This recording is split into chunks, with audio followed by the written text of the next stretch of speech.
Hey, I've got another sponsor to add to your list, by the way. It is... Yeah, nothing like them sending me these on Wednesday night. Let's see. McKinstry's Home Furnishings. Did I send you that? Okay, so Ballweg Implement is the new one.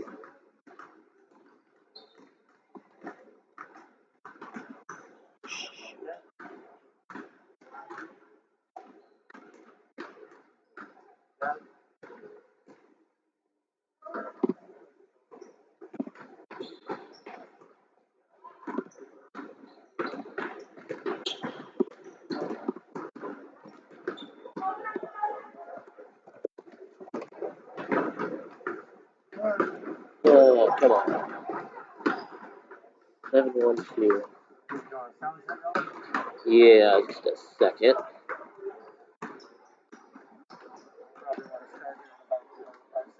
Okay. Yeah, if you want to go ahead.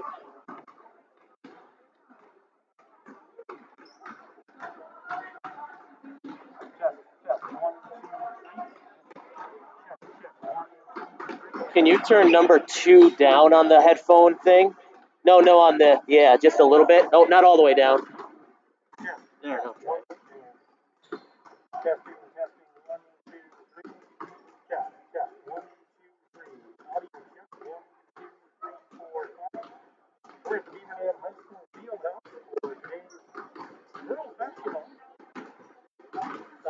Sounds pretty good.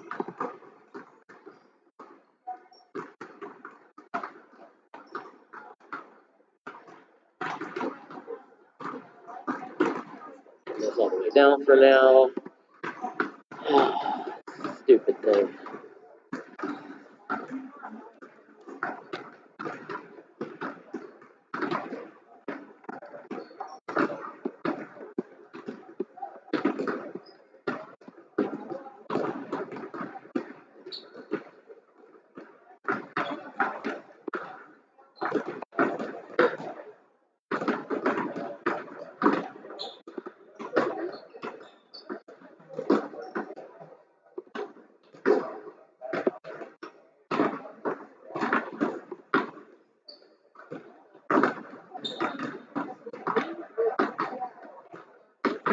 Days ago was the last time I broadcast the basketball. March 7th.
We all know ended game 2 abruptly with the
by Jordan. They'll start with a guard, Mira King. She's a sophomore. Also a guard is Casey Vine, a sophomore. And William is a freshman.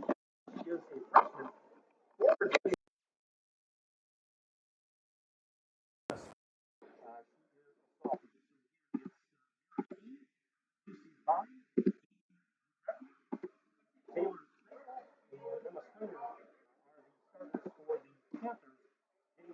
We have a starters for Beaver Dam JV. They're going to go as pretty much an all-guard line for the most part. Ellen Poole, sophomore, along with Caitlin Weeks,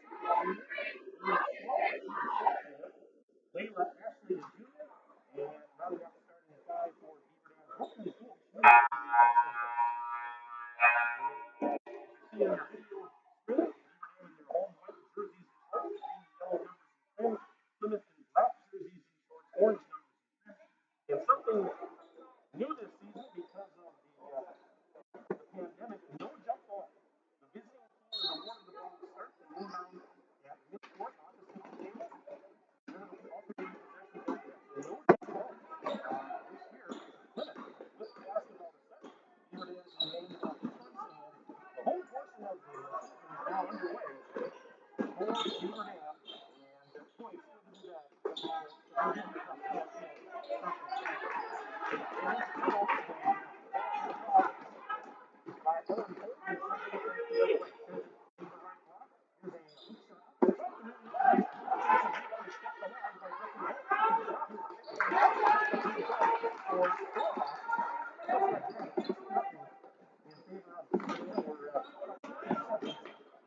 The contest. Full court pressure here by Beaver Dam with a 2-0 lead, and there's a turnover in the backcourt, and the team's trading turnovers because Storhoff intercepted a pass, but then she traveled as she tried to dish, and so she gives it right back. 17-12. We're not even a minute in. 17-12 remaining in this first half, and a turnover on the inbounds play as Mira Caney could not handle the inbounds pass, loses it out of bounds, and so it'll go right back to Beaver Dam. This is going to be Peyton Wheatsky to inbound for the Golden Beavers.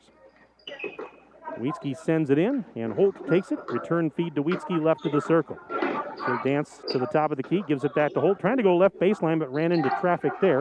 That was Emma Sprenger playing defense. And now they send it back up for Ashley just inside the center circle. Man-to-man defense for Plymouth. We're a little over a minute in. Holt giving it to Ashley on the give and go, and she goes in for a layup. There's Layla Ashley, making it 4-0 in favor of the Golden Beavers. And a minute and 19 seconds elapsed. There's a turnover and a quick pass, and a layup is good for Ellen Poles. So some turnovers here. Beaver Dam's full court pressure causing fits right now for Plymouth, and they've got a 6-0 lead. And this now it's a 3-on-1 if they hurry. There's a pass blocked. Actually went to go out of bounds. It did. No, it was double deflected by Peyton Wheatsky, who was trying to deny that pass, and she actually deflected it off the Plymouth. Nope, I guess not. I beg your pardon. Looks like they pointed the other way, but I beg your pardon. So Plymouth has possession, and ball knocked out of bounds this time by Poles. They'll have to inbound again. This is going to be Springer to throw it in. And it's intercepted, kind of an errant pass in, intercepted by Ashley. She's back across the timeline. Jump stop in the lane, puts a shot up, it's off the rim, no good. And as they fight for the rebound, we've got a whistle, and it looks like we're going the other way. It's going to be our first foul of the game. And this one is going to go on Ashley. So Layla Ashley picks up her first. As I mentioned, teams first, inbounds pass. And it's going to be brought up the floor by Bine. Lucy Bine had to let traffic go by, almost lost it, but gets rid of it. Now they work it out left of the circle. Here is Budrecki, Bowden Budrecki, sending it now to Springer. Springer into the left block for Trakel. Trakel had it knocked away and out of bounds, but the Panthers will keep possession. 15:56 remaining in the first half of our JV game. 6-0 in favor of the Golden Beavers. Panthers with possession, and they get it in. And here's a little hook shot. It's off the mark, no good for Budrecki, and the rebound pulled down by Poles, and she'll bring it the other way. Sends it to the right corner. Three-pointer on the way. It's high off the rim, no good for Wheatsky. Offensive board for Ashley, though. And then a pass is bobbled and intercepted by Mira Caney, and then she had it knocked away from behind as she was heading back up the floor.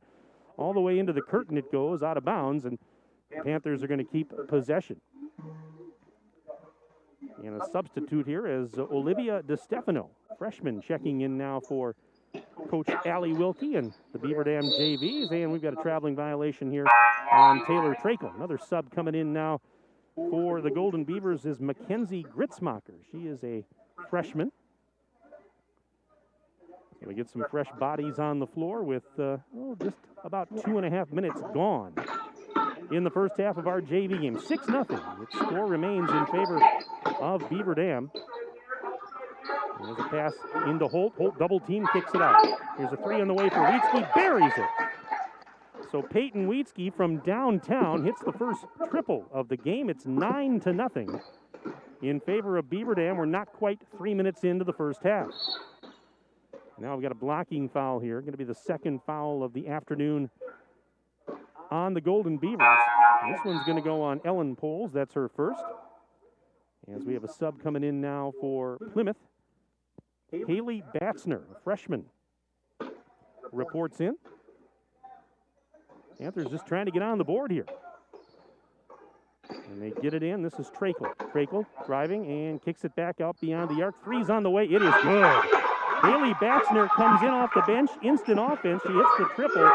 9-3. Beaver Dam's lead still at 6, though, with just under 15 minutes remaining until intermission. And here is Wheatsky, right corner, trying to send it in to DeStefano, and she was hassled, and she's tied up. Jump ball, and this is going to stay on this end. Beaver Dam's going to keep possession.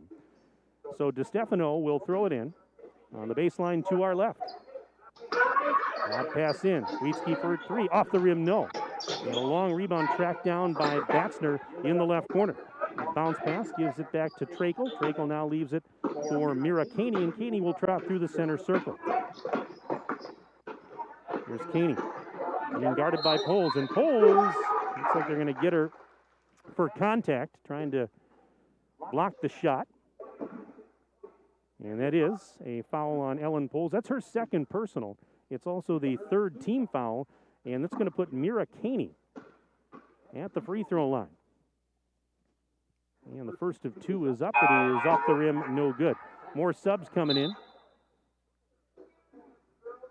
And in for Beaver Dam, we have Corey Gundert, a junior, along with Emma Wendt, a senior. And a sub come in for Plymouth as well. One more free throw for Caney. And that one is up, and it is good. Rattles home to make it a 9-4 game. Beaver Dam lead is at 5, 14-23 and counting left in the first half. Mike Tronson with you at the Beaver Dam High School Fieldhouse. Cale Zomer, my engineer and videographer on the DailyDodge.com video stream. Glad to have you tuned in this afternoon. There's a one-handed shot up in the lane. It's no good. And the rebound looked like it was going to be grabbed by Plymouth, but Wheatsky came out of the scrum with it, took it away from Budrecki. So a reload here for Beaver Dam, bobbled there momentarily by Gundert. Gundert being hassled to the top of the key, almost falling down. She did fall down, but got rid of it to Wheatsky. Wheatsky spins past the defender, going in right side, missed the layup. Ball is loose, and Plymouth's going to come out of there with it. Here comes Budrecki, back the other way. Whips it over to the right side, but it's off the hand of Batzner and out of bounds. And it will go back to the Golden Beavers as Layla Ashley checks back in, replacing Wheatsky. 9-4. So Beaver Dam with the ball and a 5-point lead. And DeStefano hands it to Ashley. Ashley missed the layup. She went over the rim a little bit too strong. And the defensive rebound for Emma Springer. Emma back the other way for the Panthers, who trail by 5. Post feed.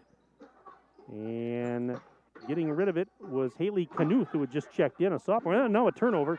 And here come the Golden Beavers. Ashley, nice give and go. And on the right side, shot is up off the rim. It won't go, but an offensive board. It's kept alive by DeStefano, and she feeds Emma Wendt, who drains the shot. So they score and make it 11-4. 7-point advantage. We're 5 minutes into the contest. And Beaver Dam's up 7, and a ball knocked out of bounds past the scorer's table. So I mentioned, with the COVID this year, now we've got a timeout. This is a full timeout, and we will keep it here with 12:56 remaining in the first half. It is Beaver Dam 11 and Plymouth 4.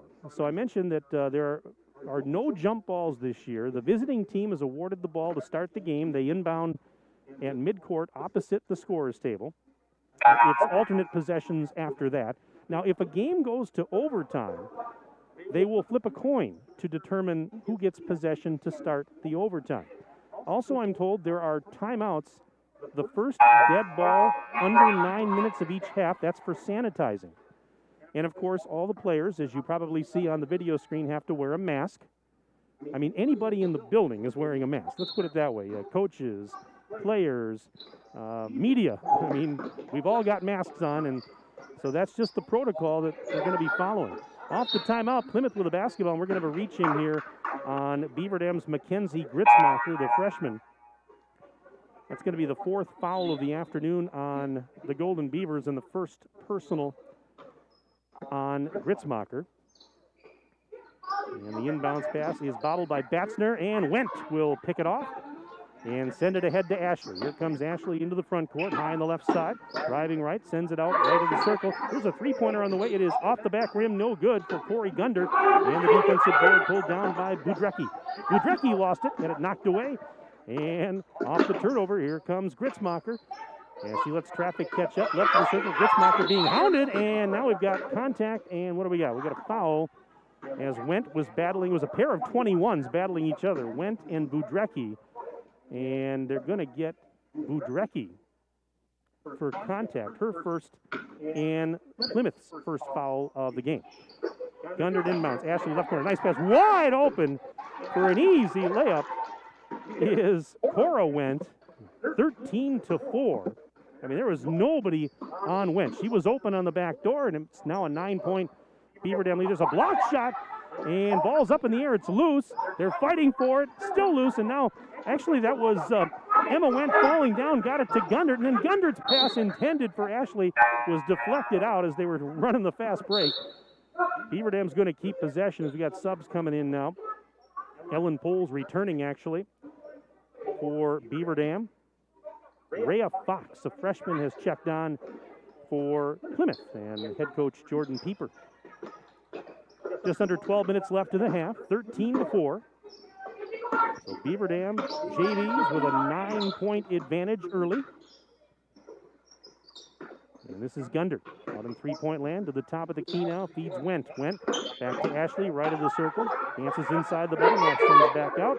And up top, it will be Poles now, giving it to Ashley once more. She'll set up between the circles. Now handing it to Gundert, and it's a traveling violation. So she took an extra step as she tried the inside handoff to Gundert, and a turnover will give it right back to Plymouth. 13-4. That's our score at the moment. Beaver Dam up 9. 1, 2, 3, 4, 5, 6 different players have scored already for Beaver Dam. There's another Plymouth turnover. So into the front court, Gundert near the top of the bubble. Little hesitation move. Now underhands it out to Ashley. She sends it cross court. There is Emma Wendt. And a shot is up off the back rim. No good. Rebound for Budrecki. Budrecki's going to take it ahead herself.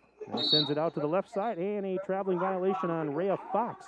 She took the pass and took off with it. Took an extra step, though, in the process.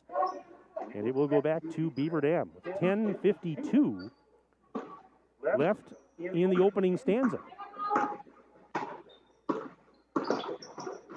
The pass was tipped and stolen. And that is Bine coming away with it. And now Bine had a pass knocked away by Ashley and stolen. Layla Ashley back in the other way, and she got bumped before she could even get a shot off. She was racing towards the basket. Bine was hustling after her. And Bine's going to pick up the infraction. That'll be her first and the team's second. Gundert's going to inbound for Beaver Dam on the baseline to my left. Bounce pass in. Ashley got it. Missed the shot, though, from the left doorstep. And it's Batzner coming away with the defensive board. Throwing it left side for Shay McMullen. A freshman. She checked in. She just scored. How about that? 13-6. Beaver Dam's lead at 7. And here's Poles underneath the basket, driving to the left side, now launching a three ball. It's off the mark, a little bit short. Offensive board. Here's a putback over the rim, too strong, but another offensive board. It was missed by Cora Wendt. Emma Wendt got the rebound, and they finally score, and that was that, let's see. That was actually Cora Wendt that finally scored on that play to make it 15-6. There's a shot up off the rim, no good at the other end, and the rebound pulled down by Emma Wendt. And she gives it to Gundert, who's back ahead, feeds Ashley right of the circle. She'll drive into the bubble, and right at the basket, and an underhanded layup for Layla Ashley. She's got 4 now, 17-6. So Cora Wendt and Layla Ashley with 4 each, Wheatsky with 3, a couple players with 2 each for Beaver Dam, and they've got an 11-point lead with 9:22 and counting left in the first half. There's a errant pass that's going to go out of bounds, and the official was trying to determine who was the last to touch it as we have subs, a couple of players coming in on both sides. It's going to be Plymouth basketball. And they'll inbound over to my right. Just trying to get the personnel set. Okay, it's going to be McMullen to throw it in. So McMullen on the baseline will inbound. Still looking to get it in, and is that a 5 count? It is. It's going the other way. That's just great defense by Beaver Dam as they force the 5 count, and they get it right back. Already up double digits. We're rapidly approaching the halfway point of this opening stanza here at the Fieldhouse. Poles just above the free throw line. Lob pass out to the right side. Now going baseline is Storhoff. Storhoff for the pass to the weak side. Being hassled down there is Wendt, and what do we got? We got a whistle. Boy, I tell you what, Cora Wendt on her knees being hassled, and a jump ball is called. It's going to go back to Plymouth.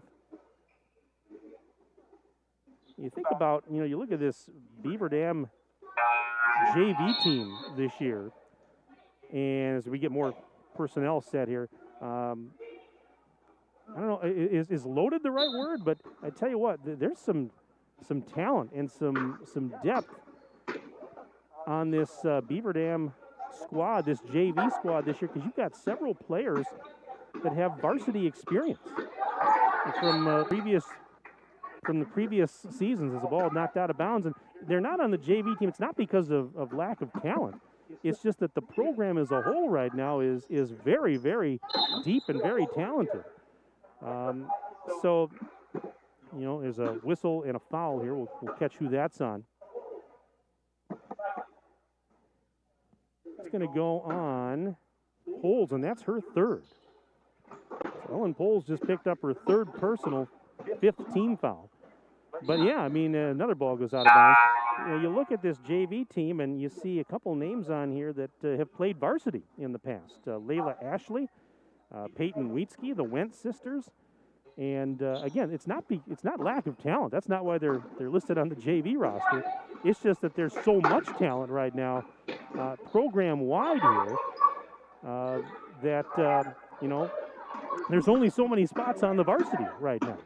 And so certainly not a knock on those players that are on the JV team that were on varsity in past years. But what that's saying is there's a ball stolen. Is that this is a pretty deep program, varsity and JV. There's a three. It's off the backboard, no good. Ashley rebounds the miss, throws it ahead. And Wheatsky trying to catch up with it and could not. It went out of bounds. So we are still on that same score of 17-6. Beaver Dam leading Plymouth with 8:04 to go. First half of our JV game. Varsity action to follow.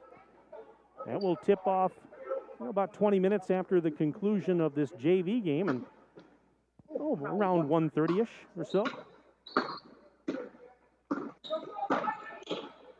We'll have them both for you today. Here's a loose ball and goes out of bounds right into the Beaver Dam bench.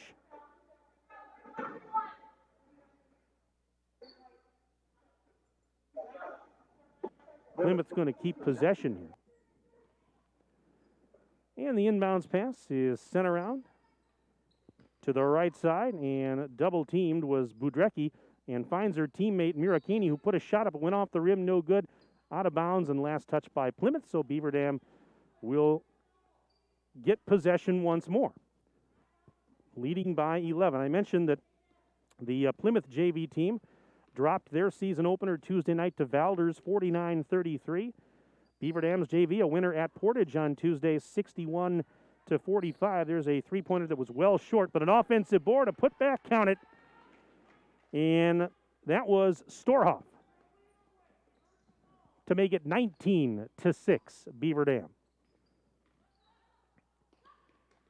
And Ashley blocked the ball, but it went deflected right back to Taylor Trakel, who missed a shot as she attacked the rim on the right side. Storhoff with the rebound. And Storhoff sends it ahead, but a bad pass is intercepted. That is Budrecki, and then she got bumped as she started taking off up the floor.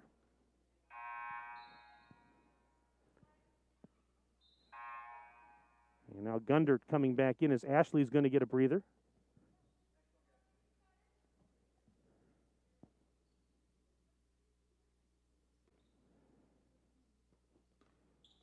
So Plymouth working it to Trakel, right elbow. A little lob pass given to Caney. Caney trying to dance through traffic, puts a shot up, and it's off the rim, no good, but a foul is going to be called. Storhoff picked up the last foul. That was the sixth team foul and her first. And now this one's going to go on Beaver Dam's DeStefano, and that is also team foul number 7. And it's going to put Mira Caney at the charity stripe. First one is up and good. 19-7 now. And one more for the sophomore, and that one is up, and it is good. So she is 3 of 4 from the line, and it's 19-8. Still a double-digit lead for Beaver Dam, 6:41 and counting left in the half. And how about a layup? Boy, taking it right down to the rack was Beaver Dam's Mackenzie Gritzmacher. There's a shot up off the glass, no good, and a defensive rebound for Brooklyn Holt. Giving it to Gritzmacher. Gritzmacher's pass off the hand of Peyton Wheatsky and out of bounds. So that turnover will give it back now to Plymouth with 6:23 to go in the first half. 21-8. As the Golden Beavers on top of the Panthers at this juncture, and the Panthers have turned it over. As that pass sails out of bounds.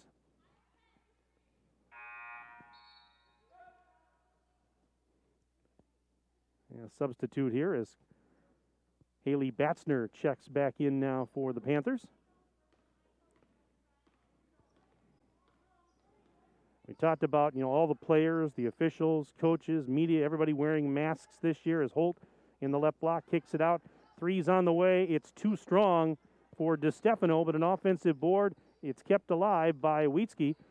Wietzke sends it into Holt. Holt double team, kicks it back out. Wietzke right side. Gritzmacher for three on the elbow. Bullseye. Gritzmacher hits the three ball. I've got her for 5 now. 24-8. Beaver Dam on top of Plymouth. And you can see it in your video screen, but the bench areas for these teams, there's a turnover. Holt throws it ahead. Wietzke bobbled the pass, and it's Batzner that caught the deflection, and a turnover by Beaver Dam. And the Panthers have it, and, they had it, as it was another pass stolen. Brooklyn Holt going in for a layup, and she got it. Off the turnover, took it coast to coast, 26-8. So Beaver Dam now up 18 with 5:09 to go in the first half. But you can see the bench area, how the benches are, they're socially distancing on the bench as a shot is up and it's in for Trakel.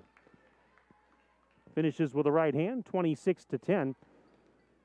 You look at the bench area, you see the chairs that are 6 feet apart. There's several rows and they're all spaced for social distancing. These are certainly surreal times, strange times that we live in. But you know what? I think at this point, there's a ball knocked loose, but saved by Wietzke. At this point, I think if you're the players, you're the coaches, you just appreciate every day that you have an opportunity to step on the court. Be it there's a shot that was well short, and this is Caney that came away with it. I think at this point, you're just going to appreciate any day you can step on the court for practice or definitely a game because, you just don't know. Things change as Batzner missed a shot over the rim. And here come the Golden Beavers off the miss. 4 minutes left in the half, and they lead it 26-10. Ball knocked out of bounds. A foul to boot. So this foul is going to go, this is the second personal on Budrecki and the third team foul for Plymouth. Both teams have been subbing fairly freely here in the first half. Players coming in, players going out, in and out, in and out. 26-10. Beaver Dam with the lead and possession as Gunder gets it in. And this is Emma Wendt putting a shot up. It's off the rim. She got her own rebound. Put back. No, that won't go. And a defensive board is pulled away by Plymouth. That one rebounded by Batzner. Batzner near the top of the key. Sends it out for Erin Kletzine, who had just checked in. She's a freshman. Now they feed Budrecki. Budrecki out on that right wing. Pass was deflected, knocked around a couple of times like a pinball and out of bounds. Last touched by Beaver Dam. That'll stop the clock with 3:35 left to play in the first half. And this is Haley Knuth, who had checked in a little while ago, sophomore, trying to inbound, and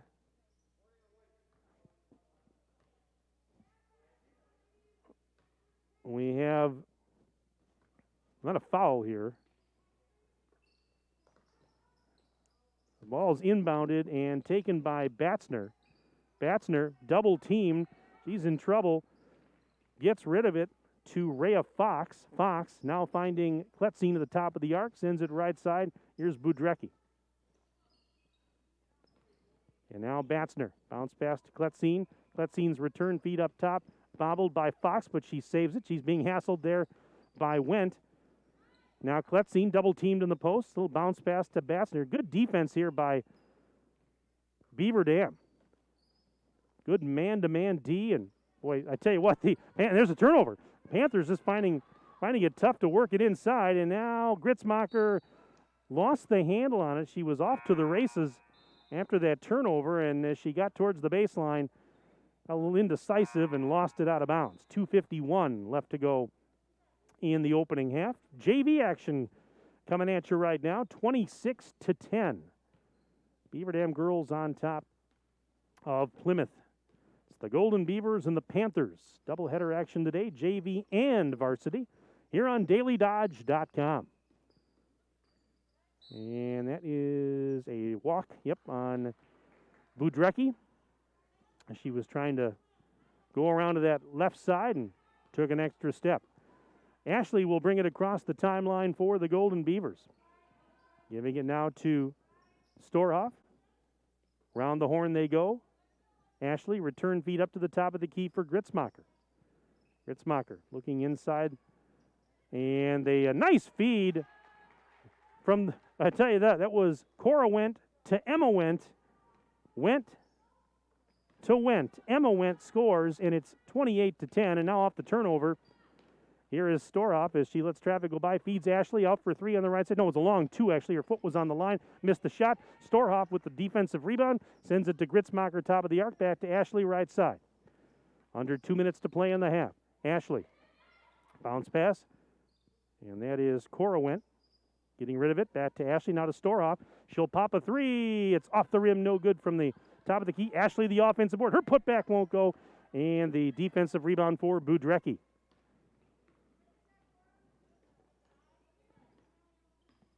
92 seconds remaining until intermission. 18-point advantage for the Golden Beavers, 28-10. And a 3 on the way from the left side. It is off the rim, no good. Ashley rebounds the miss. And Ashley up the left wing side. Now hesitation move into the lane. Bounce pass to the baseline was almost intercepted. I know a tie-up as Emma Wendt got tied up by Batzner, and they called the jump ball. And Beaver Dam will keep it off the alternate possession. 71 seconds left in the half.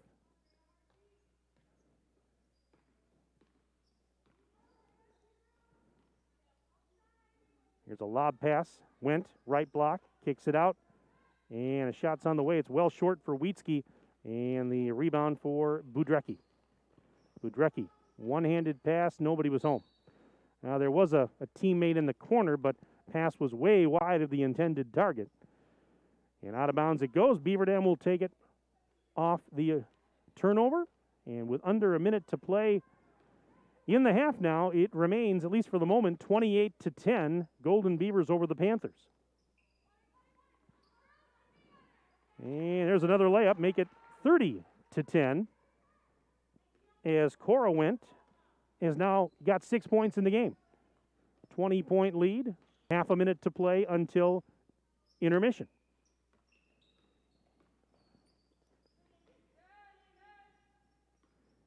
This is Bine. Had it stripped.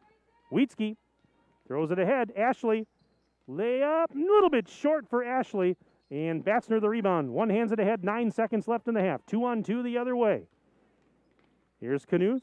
Had it knocked loose by Ashley. Wietzke, and then Wietzke had it knocked loose as she was heading up the floor, and that's the way the half is going to come to an end, as there was a big scramble near midcourt, but time ran out. So that is the end of the first half of play of our JV game. And after the first 18 minutes here at the Fieldhouse, it is Beaver Dam 30 and Plymouth 10. We'll take a break. Stay with us. We'll come back for our halftime report right after this on DailyDodge.com.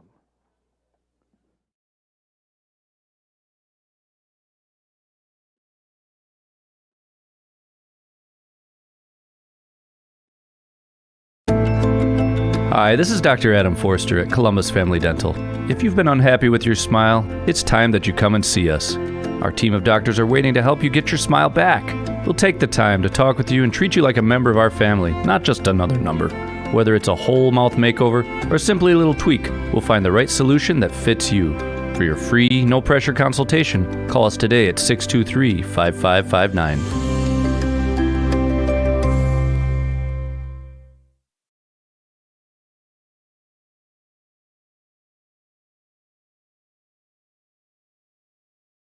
Look around. This book, this meal, this lamp, this world is made of dreams. So when people say American Family Insurance protects things, we shake our head no. Because we protect this, and everyone's dream is worth protecting. Insure carefully, dream fearlessly. American Family Insurance. Yes, I'm a dreamer. Contact the Kevin Carnine Agency, LLC at 920-887-9700 in Beaver Dam today. American Family Mutual Insurance Company, SI, and its operating company, 6000 American Parkway, Madison, Wisconsin. Air Care in Beaver Dam has been trusted by customers for over 37 years. This is Chad Guzzi, owner of Air Care, and we want to keep you happy and comfortable. From our courteous office staff to the honest and dependable technician in your home, our reliable team is working hard to provide heating and cooling solutions for you. We proudly serve the entire Dodge County area and beyond. Let us create the comfort in your home that you deserve. Call us today at 920-356-8860. At Reed Chrysler Dodge Jeep Ram in Beaver Dam, we are a second-generation family-owned business that has been in the Beaver Dam community for over 25 years. Our goal is to make the process of buying a vehicle fun again. No pressure, no hassle, just quality customer service from our friendly and experienced sales staff. So give us an opportunity the next time you're in the market for a new or pre-owned vehicle. The worst that can happen is we shake hands and part as friends, and if you catch us on the right day, you can enjoy one of Mom's amazing homemade cookies. Let our family take care of your family at Reed Chrysler Dodge Jeep Ram in Beaver Dam.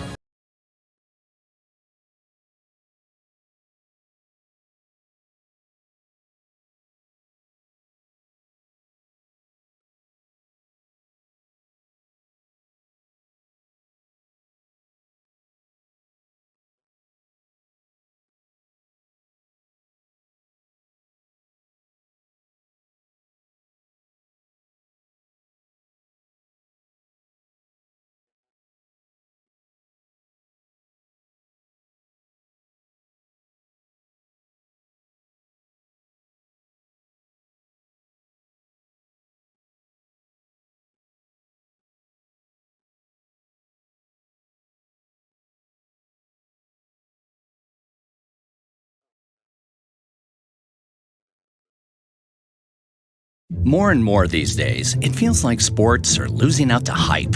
Who dissed who? Who signed the fattest contract? Who got busted for cheating? Lost 2 is the unique capacity sports have to inspire us, to unite us. Well, great news, sports fans. Sports are still being played for the right reasons. They're still as entertaining as they are character building.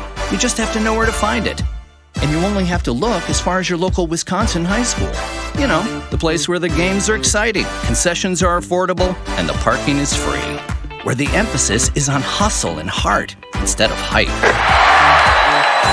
If you prefer real, honest-to-goodness sport played for all the right reasons, you'll find it at your hometown high school. High school sports. Games are being played this weekend at a Wisconsin high school near you. Okay, everybody, who's in? This message presented by the Wisconsin Interscholastic Athletic Association and the Wisconsin Athletic Directors Association.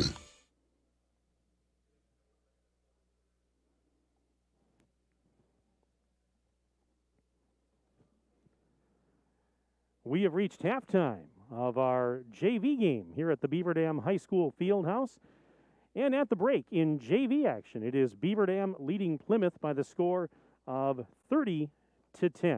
Alongside my videographer and engineer, Cale Zomer, Mike Tronson with you from high atop the bleachers here at the field house. And our broadcast today brought to you by our video stream sponsors, Columbus Family Dental and QBS Law, specializing in personal injury, transactional law, and will and probate. Today's game is also brought to you by Beaver Dam Unified School District, Pine Hills Trucking, McKinstry's Home Furnishings in downtown Beaver Dam, Surefire, Richards Insurance, Reed Chrysler Dodge Jeep Ram, Kevin Carnine, your American Family Insurance agent, Bayside Supper Club, Lidkey Motors, and Ballweg Implement.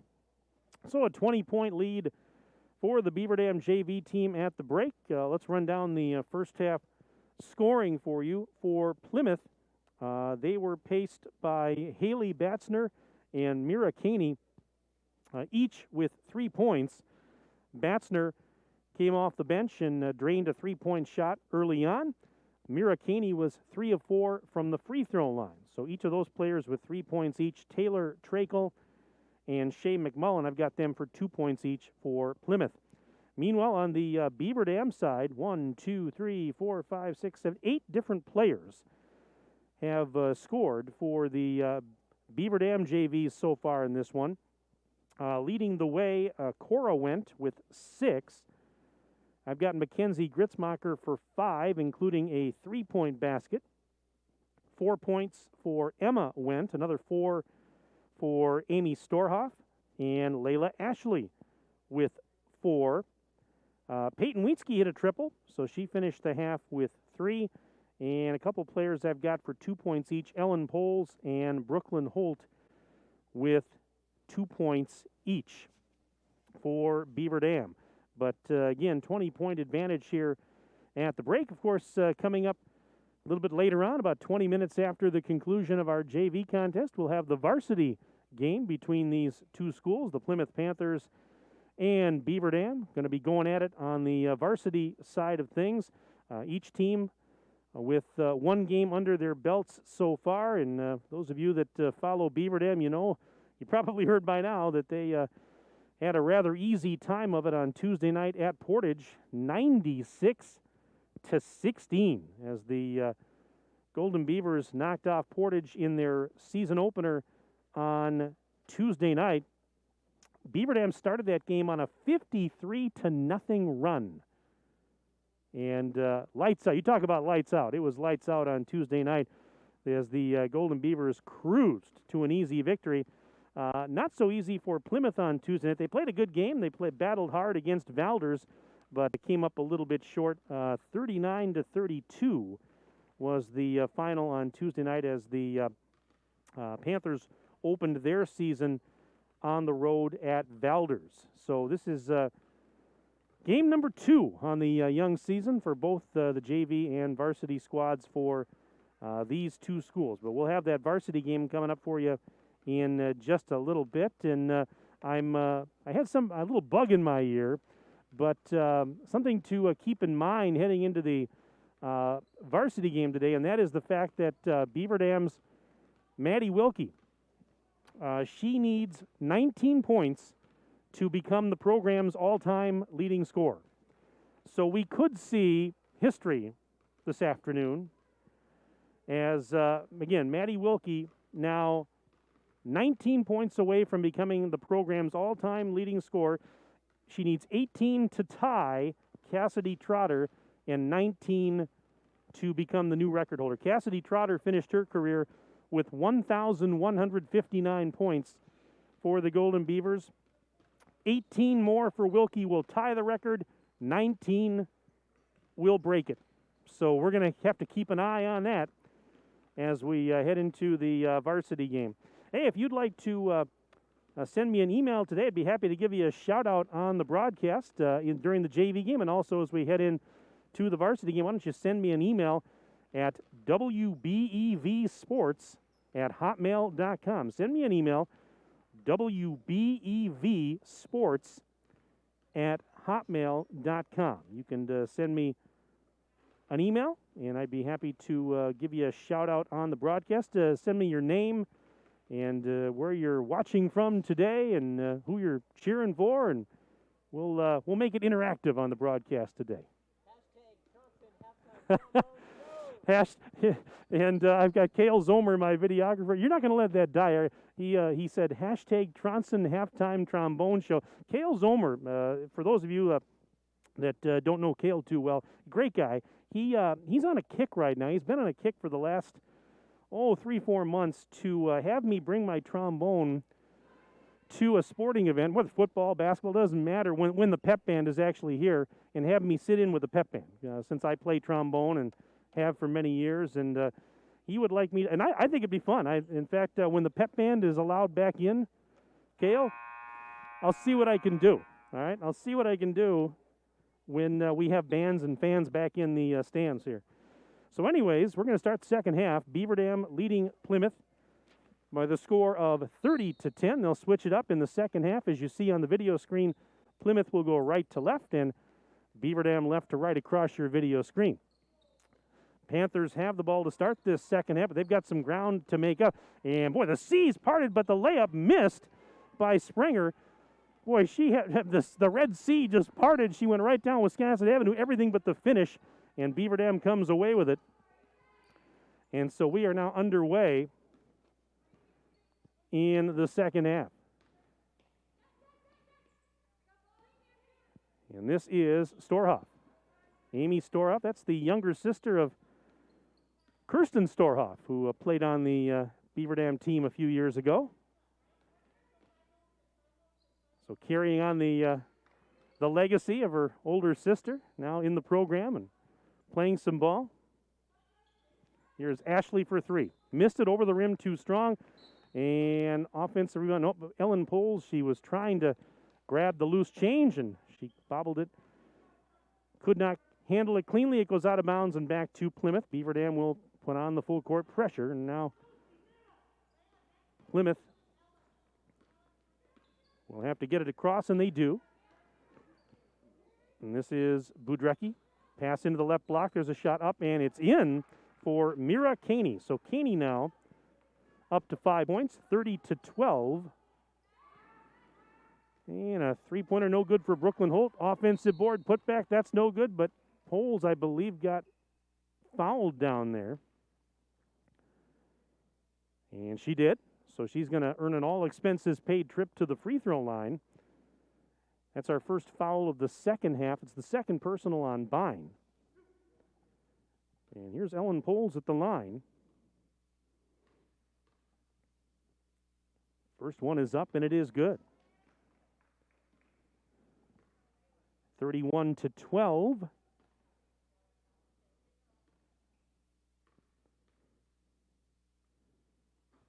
Second one is good as well. Gives her 4 points in the game. And back to a 20-point lead. 32-12 is our score. Beaver Dam in front of Plymouth.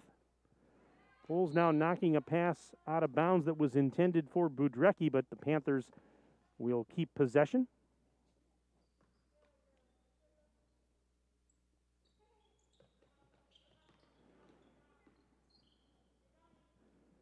And this is Bine, sending it right side now for Trakel. Trakel, she is being hassled by Wietzke, sends it back up to Bine now high on the right. Bine coming around to the near side. Sends it up top, and the pass is stolen, and that's Storhoff. She's going back the other way, all alone, right side, layup, count it. So Storhoff's up to 6. And the lead is now 22 at 34-12 in favor of the Golden Beavers. Being hassled, Caney in the backcourt, throws it ahead to Trakel. Trakel brings it across. Right side, layup, got it. Just muscled her way in. Trakel now with 4, and it's 34-14. So Beaver Dam still up 20. 13:39 to go in the second half of play. And there's a shot off the back rim, no good for Holt. Rebound, and we got a tie-up. It's going to stay on that end. Now, correct me if I'm wrong here, Cale, unless I'm seeing things. First half, they played 18 minutes. They only had 15 minutes on the clock to start the second half. As the shot is up, who got that one? I didn't see it. It's 36-14. I was looking at you, Cale, and I missed the basket. Somebody scored down there. I didn't catch it. And now another jump ball is called. But yeah, I mean, they put 18 minutes on the clock to start the first half. There was only 15 minutes on the clock to start the second half. I need an explanation for that. And Cale says I tend to be distracting. Yes, you do. I wonder if that was just maybe an error or something on the part. I don't know. We'll check that out maybe in between. But I noticed that. They only put 15 minutes on to start the second half, but they had 18. So what are we doing? Are we doing 18 or are we doing 15? There's a pass into the lane. Kicked out to Poles. Shot is up, and she got a 3-ball. So Poles hits the 3. It's now 39-14 in favor of Beaver Dam, with 12:39 to go in the ball game. And we're going to have a reach in here. see, this foul's going to go on Storhoff. That's her second. And it'll even up the team fouls at 1 apiece here in the second half. 12:37 left in the game.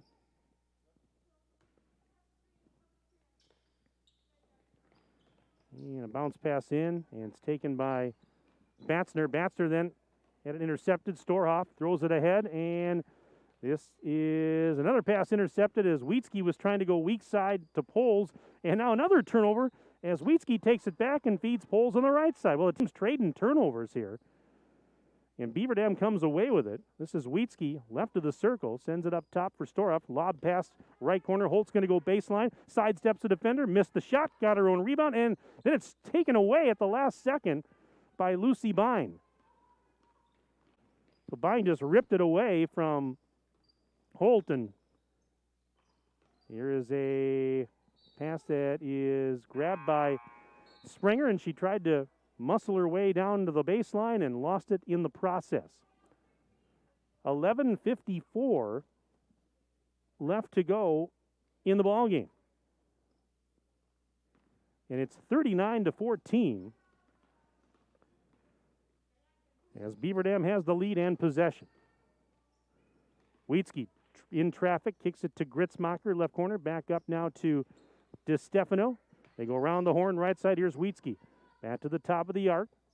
There's Gritzmacher, feeding DiStefano high on the left, out to Holt, fakes a three, steps inside the bubble, kicks it up to Poles for the top of the key, misses a three off the back rim. Holt trying to grab the offensive board, and she's tied up, jump ball, and it's going to stay with Beaver Dam.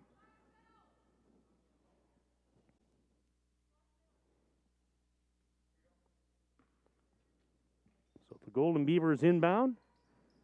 And a little shot, three-pointer from the left side. Wheatsky hits it. That's her second triple, 42-14. Batzner missed a shot over the rim. An offensive board, though, it's kept alive, and Budrecki missed the shot, and a defensive rebound that time for DiStefano. This is Wheatsky. Out to Gritzmacher. You can take a three. Missed it. And we've got a whistle as the rebound was grabbed by Springer. Yep, the net was out of whack on the basket. They had to fix that. As we have more subs coming on, 10:54 remaining in the second half of the JV game, 42-14. As it is Beaver Dam in front of Plymouth. Panthers, though, with possession here. And there's a pass bobbled, and now a scrum. Batzner somehow saved it to Caney, and now Caney, she is tied up by Gundert, who just reached in and forced the jump ball. But the alternate arrow says it belongs to Plymouth. Just got a nice email from Matt Wilkie. It says, thank you so much for watching the game at the Donaldson's house. How about that? Matt, thanks for checking in, buddy. There's a shot up off the rim, no good, and the ball out of bounds. It's going to go back to the Golden Beavers. Again, you can send me an email. Thanks, Matt, for checking in. Again, WBEVsports@hotmail.com. Send me your name, where you're watching from, who you're rooting for, and we'll give you a shout-out on the broadcast today during the JV and, of course, into the varsity game. Traveling violation on DiStefano. WBEVsports@hotmail.com. And we heard from Matt. Hey, Wade Bates chimed in. It says, America wants Mike's trombone. Is that true, Wade? I'm glad you think so. As a three-pointer's on the way, line drive three is no good. They fight for the rebound, and it's an offensive board for Caney. Kicks it back out to Batzner, who bobbled it and lost it. And back the other way comes Ellen Poles off the turnover. And layup is good for Poles as she was starting to fall out of bounds. She's had a pretty nice game. I've got her for 7 in the second half, 9 total in the game. And it's 44-14. And the shot is up, no good, and as they fight for the rebound, actually it was out of bounds off of Beaver Dam. Plymouth's going to keep it. But a 30-point lead for the Golden Beavers. We had 9:46 remaining in the ball game, and as the ball they were trying to inbound, as Plymouth's going to turn over. as the inbounds pass sailed right into the Panther bench. So Beaver Dam gets it right back. They're comfortably in front, have been for pretty much the entire game. Started this game on a 9-0 run and really have never looked back. There's a three at the top of the key, and it's good. Line drive three, and that's Poles. Her second triple.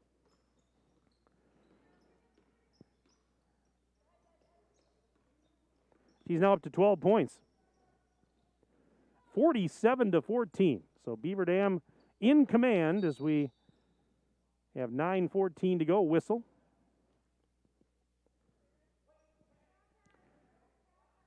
Got a foul here on Beaver Dam's Corey Gundert, and that is her first. That is the team's second. As Poles will head to the bench and get a slap on the shoulder from JV coach Allie Wilkie. Three's on the way. No good. Line drive three. Offensive board. That is Trakel. And does she get tied up? Because they're giving the ball back to Beaver Dam. 9:08 to go in the game.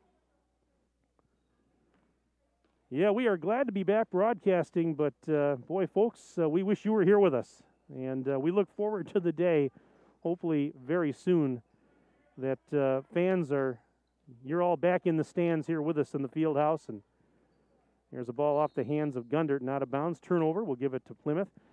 And our intent right now on Daily Dodge is to, we're pretty much going to be broadcasting home games for you, for girls and boys basketball, girls and boys hockey, some wrestling. For those of you wondering why we haven't really scheduled any road games at this point, there's a foul. It's not for the fact that we don't want to do them. It's the fact that most of the opposing schools right now are not allowing visiting media inside their facilities due to the pandemic. And by the way, that foul was on Gritzmacher, her second. As the first free throw's up and good for Springer. But yeah, it's certainly not because we don't want to do those games. As the second free throw is up and good to make it 47-16. It's just the simple fact that we're not allowed in, and we understand these are, we're in a pandemic, and we respect the local health ordinances at these other schools and their decisions. We have to abide by that. But that's the simple reason. Is a three-pointer's up, no good for DeStefano, and the rebound right to Caney. So for now, we'll do the best we can for you, and we'll get, JV and varsity action at home for you as much as we can. And, we're just crossing our fingers that things are going to improve to the point where down the road, sometime not too far away, we can get back to doing what we've been doing and cover some more road games. But for now, we got you covered at home anyways.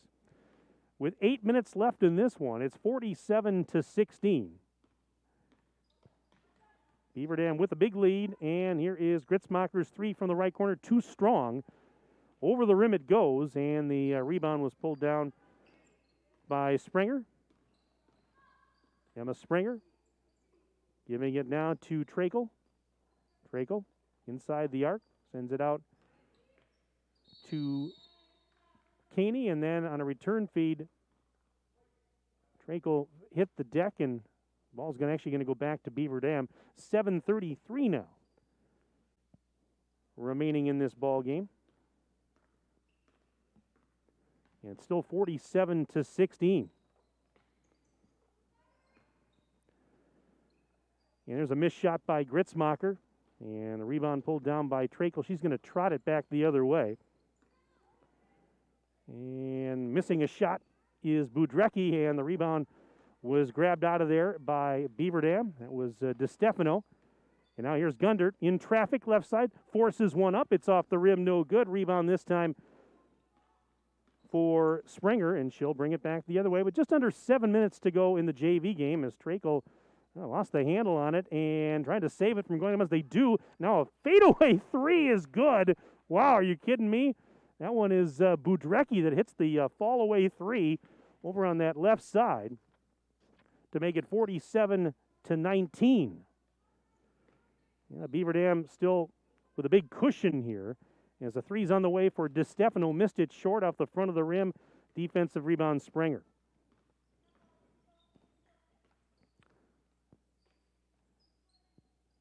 So this is Springer over in that right corner being guarded by Wendt. Sends it up top now for Kletzine. They go around the horn. Left side, here's Caney. Caney being hassled by DiStefano. Feed to the right side and falling down with Springer. It was saved by a teammate, Caney. She put a shot up, missed it, and then Gritzmacher gets the loose ball, throws it ahead in transition. 2-on-1, and a layup is good. They're going to count it, I believe, for Gundert, who then hit the deck. We're going to get the call from our officials here.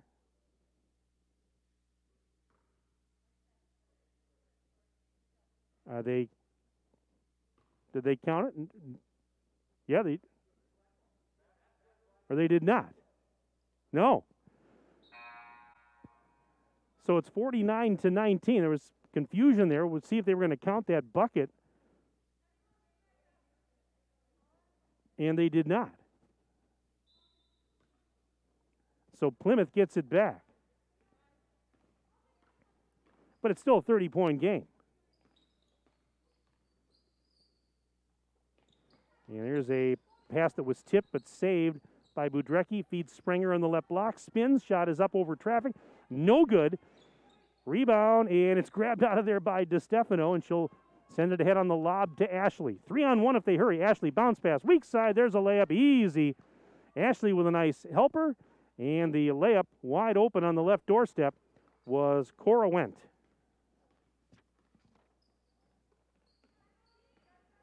And now another turnover.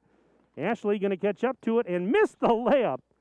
Everything but the finish as Bine able to rebound that miss. 51-19. And we're now at about 5 minutes left in this JV contest. Well, Ashley comes away with the ball off the turnover, throws it ahead to Wietzke. Wietzke in transition, layup is good. So Peyton Wietzke, I've got her for 8 points.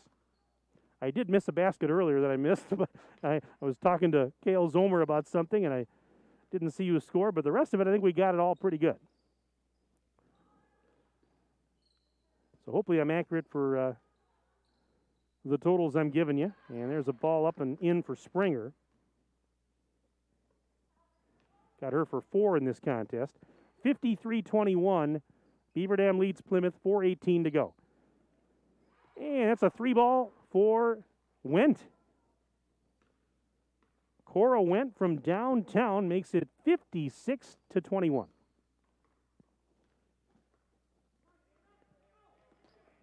4 minutes to go. We got varsity action coming up next. And here's Bine underneath the basket, tiptoeing the end line. Works it into the corner on the right side and tried to go into the block for Knuth. And a foul on Beaver Dam. Let's see if this one's going on. It's going to go on Wietzke. That's her first in the team's 4th. And free throws up come.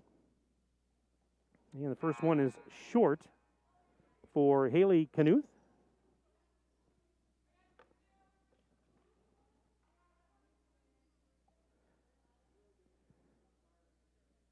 Got an email here from Heather Holt, Brooklyn's mom. Says, thank you for streaming, cheering Brooklyn Holt and the team on to victory. Thank you, Heather. Appreciate you sending an email as a second free throw is no good and the rebound for Storhoff. I tell you, here's a shot by Storhoff, a three-pointer. It's no good, and the defensive rebound pulled down by Knuth.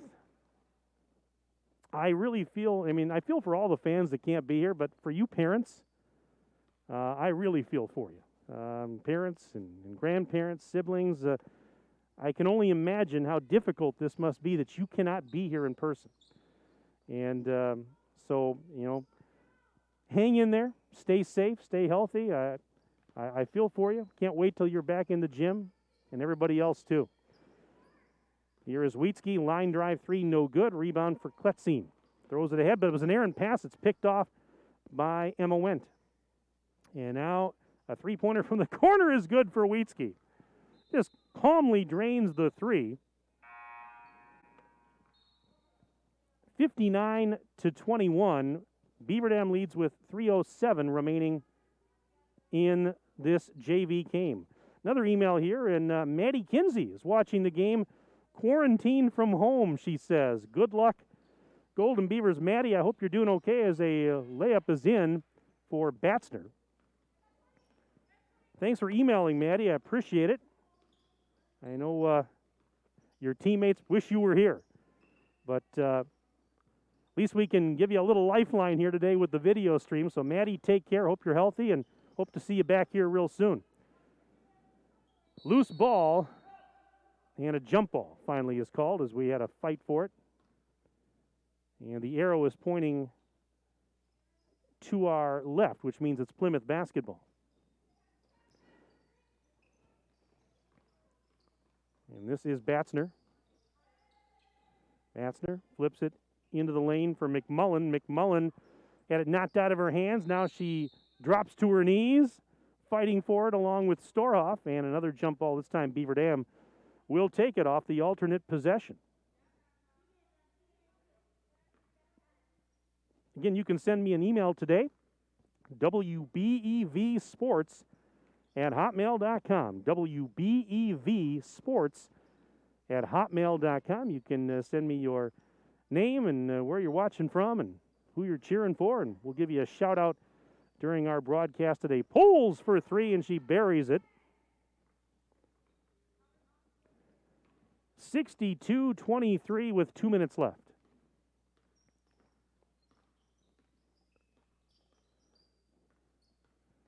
This is Batzner working the high left side. Takes off down low, spins, puts a shot up. It's off the rim, no good. And Storhoff's going to track down the deflection, throws it ahead. Here's Wendt, layup, got it. Cora Wendt makes it 64-23. 90 seconds remaining in the JV game.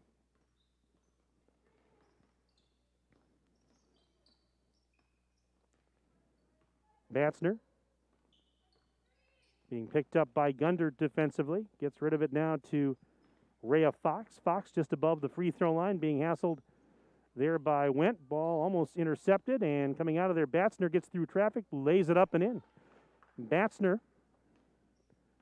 now with 7 in this contest, 64-25. With just under a minute left.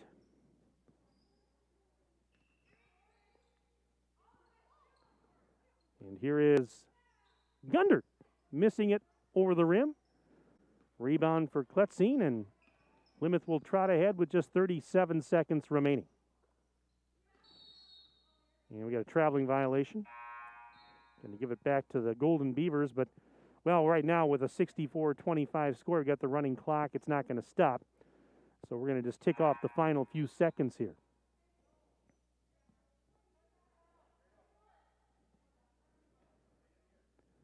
14 seconds remaining. Again, we have a running clock, and we'll just close out the final few seconds of this one. Beaver Dam winning it easily this afternoon in JV action. 4 seconds, 3, 2, and that'll do it.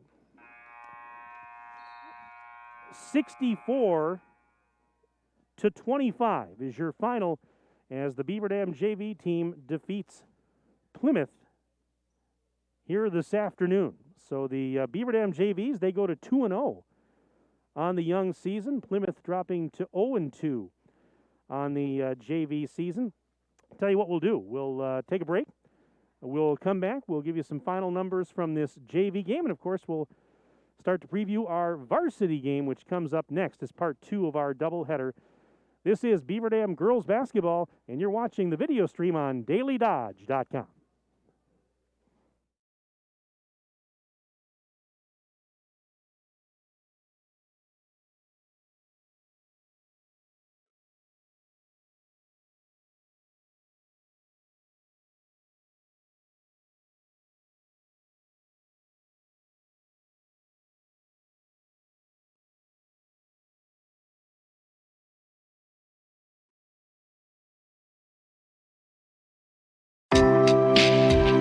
dentist cares about me. Hi, this is Dr. Adam Forster. At Columbus Family Dental, we care about you and your entire family. We're here to provide comprehensive, convenient care for you and your loved ones in a comfortable, laid-back environment. Whether you need braces for the kids or cosmetic work for yourself, we're here waiting for you. Call us today at 623-5559 to set up your no-pressure, free consultation to see if we're the right fit for you.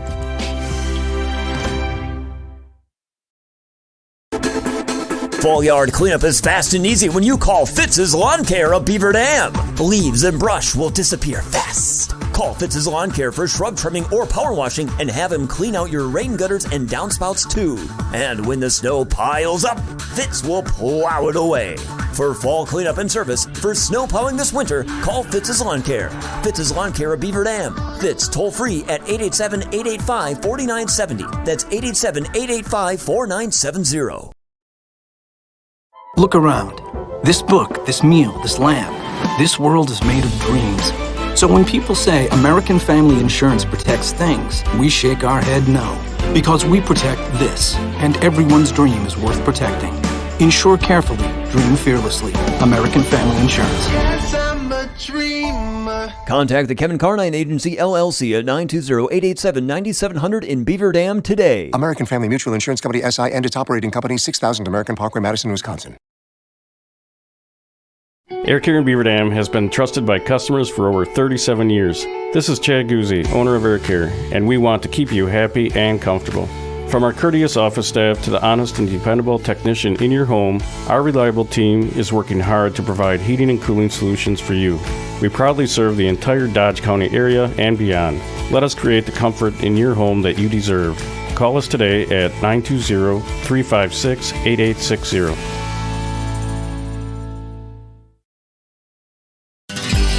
If a new smile is what you're looking for, we have the answer for you. Hi, this is Dr. Adam Forster at Columbus Family Dental, where we specialize in making people smile. We promise to take the time to get to know you so we can provide you with a custom plan to help you achieve the smile of your dreams. Our experienced team looks forward to hearing from you soon. Call us today at 623-5559. Come to Columbus Family Dental. The people here are nice, and I trust them. More and more these days, it feels like sports are losing out to hype. Who dissed who? Who signed the fattest contract? Who got busted for cheating? Lost 2 is the unique capacity sports have to inspire us, to unite us. Well, great news, sports fans. Sports are still being played for the right reasons. They're still as entertaining as they are character building. You just have to know where to find it. And you only have to look as far as your local Wisconsin high school. You know, the place where the games are exciting, concessions are affordable, and the parking is free. Where the emphasis is on hustle and heart instead of hype. If you prefer real, honest-to-goodness sport played for all the right reasons, you'll find it at your hometown high school. High school sports. Games are being played this weekend at a Wisconsin high school near you. Okay, everybody, who's in? This message presented by the Wisconsin Interscholastic Athletic Association and the Wisconsin Athletic Directors Association. At Reed Chrysler Dodge Jeep Ram in Beaver Dam, we are a second-generation family-owned business that has been in the Beaver Dam community for over 25 years. Our goal is to make the process of buying a vehicle fun again. No pressure, no hassle, just quality customer service from our friendly and experienced sales staff. So give us an opportunity the next time you're in the market for a new or pre-owned vehicle. The worst that can happen is we shake hands and part as friends, and if you catch us on the right day, you can enjoy one of Mom's amazing homemade cookies. Let our family take care of your family at Reed Chrysler Dodge Jeep Ram in Beaver Dam.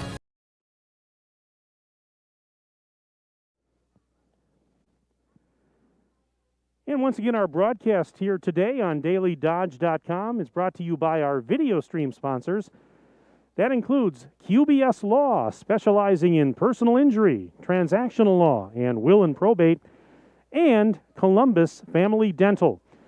Today's games are also brought to you by the Beaver Dam Unified School District, Pine Hills Trucking, McKinstry's Home Furnishings in downtown Beaver Dam, Surefire, Richards Insurance, Reed Chrysler Dodge Jeep Ram, Kevin Carnine, your American Family Insurance agent, Bayside Supper Club, Lidkey Motors, and Ballweg Implement.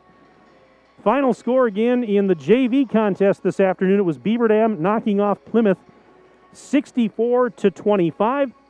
Let's give you the final scoring, the individual scoring numbers from the JV game. Beaver Dam again improving to 2-0 on the young season. They were paced by Ellen Poles with 15 points, including 13 in the second half alone. So Ellen Poles goes for 15. Also in double figures, Cora Wendt with 13.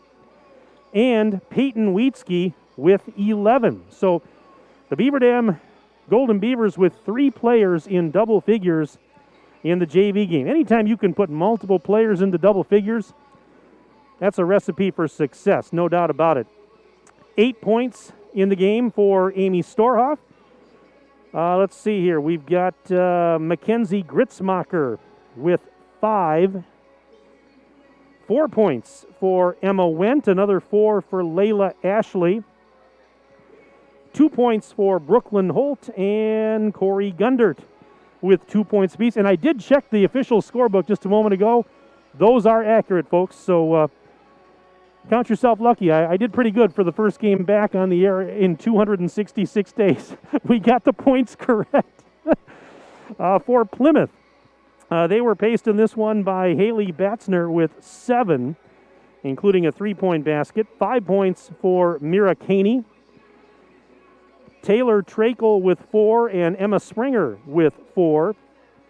Bowden Budrecki with 3 points. And let's see, rounding out the scoring for Plymouth, Shay McMullen chipped in 2 as the Panthers JV team drops to now 0-2 on the young season. So Beaver Dam JV is a winner, and now we turn our attention to the upcoming varsity game. And of course, Beaver Dam varsity team, oh my goodness, with a tremendous 96-16 season opening win at Portage on Tuesday night.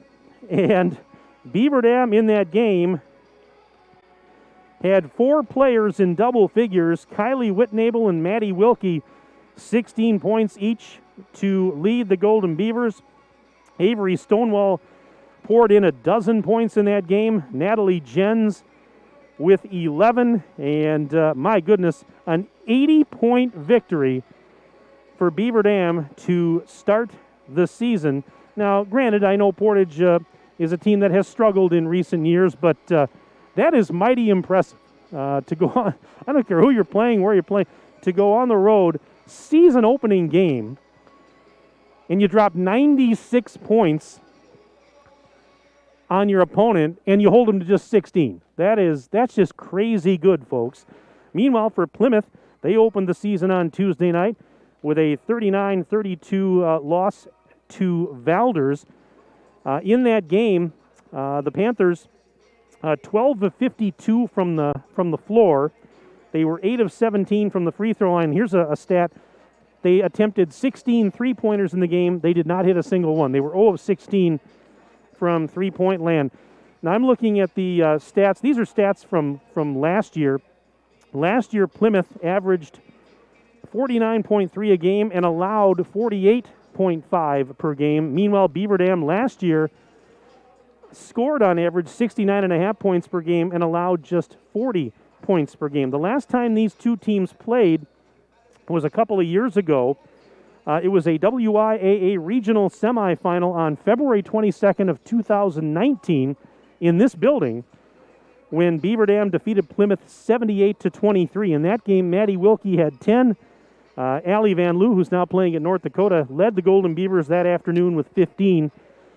And that was the last time these two teams played. Speaking of Maddie Wilkie, I mentioned it a little bit earlier, but we are going to be watching Maddie Wilkie in this game today because Maddie Wilkie needs 19 points to become the Beaver Dam girls basketball team's all-time leading scorer.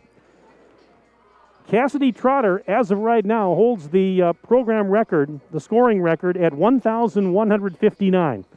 So Wilkie needs 18 to tie Cassidy Trotter. 19 will break it. So we're going to keep an eye on that. That's certainly is a possibility that we could witness that feat here today. So we'll kind of keep an eye on that as we move out through the afternoon. But right now we're going to step aside, and when we come back, you're going to hear comments from Tim Chase. He's the head coach of Beaver Dam. But first, we step aside for this timeout.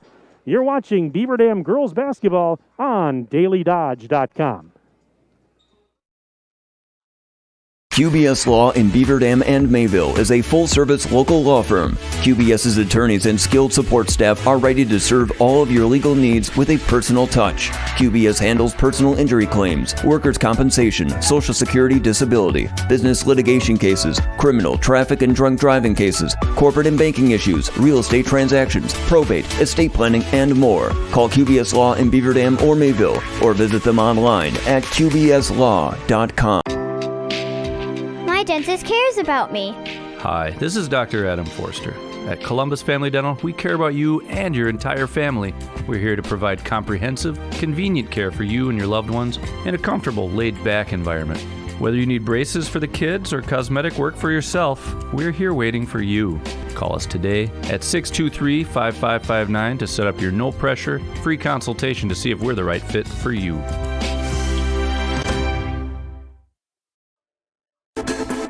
Fall yard cleanup is fast and easy when you call Fitz's Lawn Care of Beaver Dam. Leaves and brush will disappear fast. Call Fitz's Lawn Care for shrub trimming or power washing and have him clean out your rain gutters and downspouts too. And when the snow piles up, Fitz will plow it away. For fall cleanup and service for snow plowing this winter, call Fitz's Lawn Care. Fitz's Lawn Care of Beaver Dam. Fitz toll free at 887-885-4970. That's 887-885-4970. At Reed Chrysler Dodge Jeep Ram in Beaver Dam, we are a second-generation family-owned business that has been in the Beaver Dam community for over 25 years. Our goal is to make the process of buying a vehicle fun again.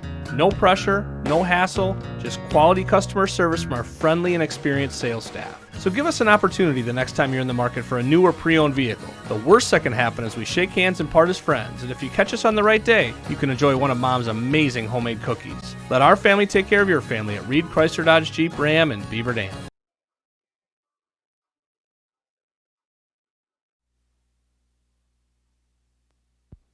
Back inside the field house, Mike Tronson standing by with Tim Chase. He's the head coach of the Golden Beavers. Tim, it's been a long time. It's good to see you.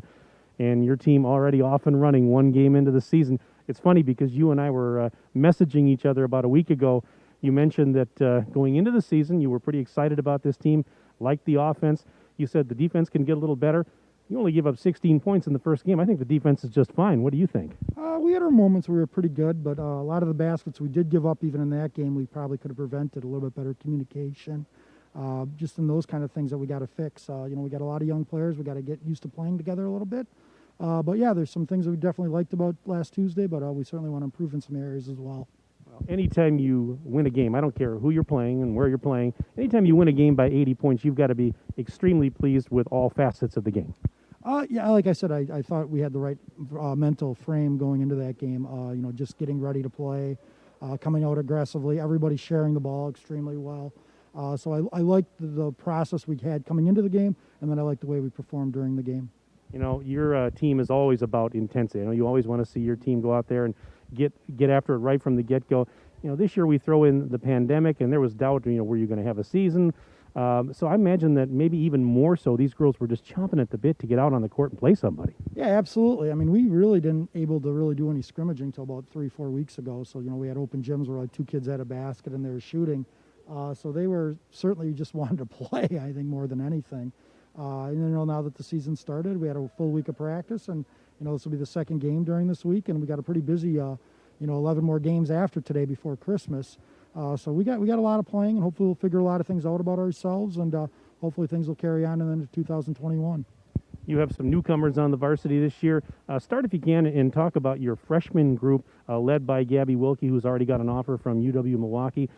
They may be young, but they're certainly talented. Yeah, we got 3 really, athletic, talented, hardworking, passionate kids about basketball, and Gabby Wilkie, Ani Salatel, and Riley Zarnecki. So really like them a lot, and just the energy they bring our team. So they're freshmen. They're going to have games that aren't always the greatest, but just the energy they have, the willingness to get better every day, and to go along with them in our sophomore group, which we got Kylie Whitnable back and Bella A. Straker and Carly Lappin and Maddie Kinsey. It's just a great group of kids that, they really want the senior class because it's a special senior class to have a great finish. And at the same time, they're trying to become better basketball players as well and learn from the older kids. Well, today you've got Plymouth coming into town. If memory serves me correct, last time you played them was a year ago in the playoffs. 2 years ago, I'm sorry. 2 years ago in the playoffs. It was a regional game here, beat them pretty handily. What do you know about this year's version? Yeah, Plymouth always has a pretty good team. Brad Shutter does a great job with his girls. They'll throw some different things at you, some different defenses we'll have to be used to. They got a couple nice players, number 3 and number 12, really good scorers. So they're a team that, they have winning records usually. They're a team that does well. Same conference as Waupun. So they're always there, during tournament time playing good basketball. So they bring some challenges because they'll do some things different defensively that we've got to be able to adjust to. And I think what makes this year a little bit harder than other years is because we haven't had as much practice time maybe as you would in previous years, and because we're playing a lot of games, you have to adjust a little quicker on the fly. So it's hard to say, okay, we're planning. Where this year it's like, okay, we got a quick turnaround. Let's get ready for that next game. Some of the, I guess, minor differences this year because of the COVID situation.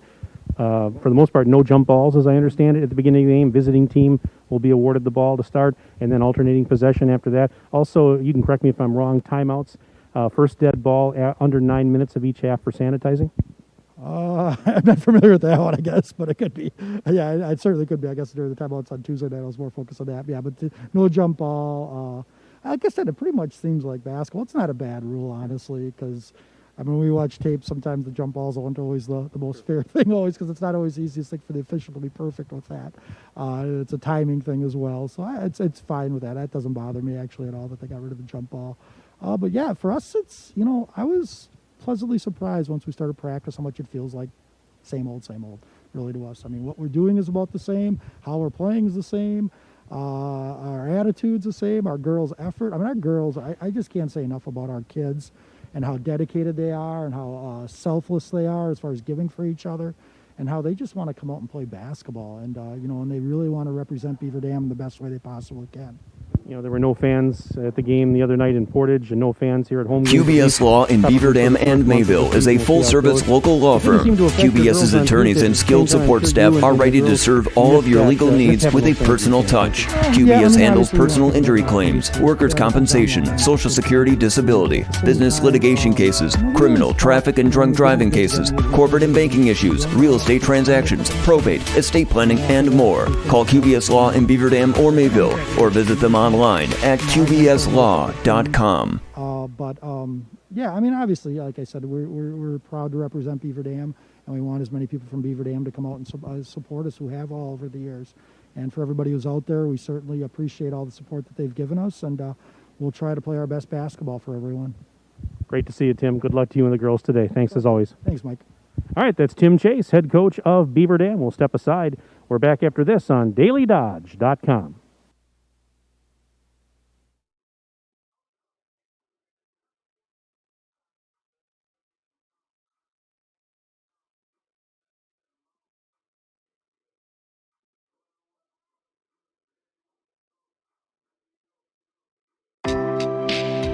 My dentist cares about me.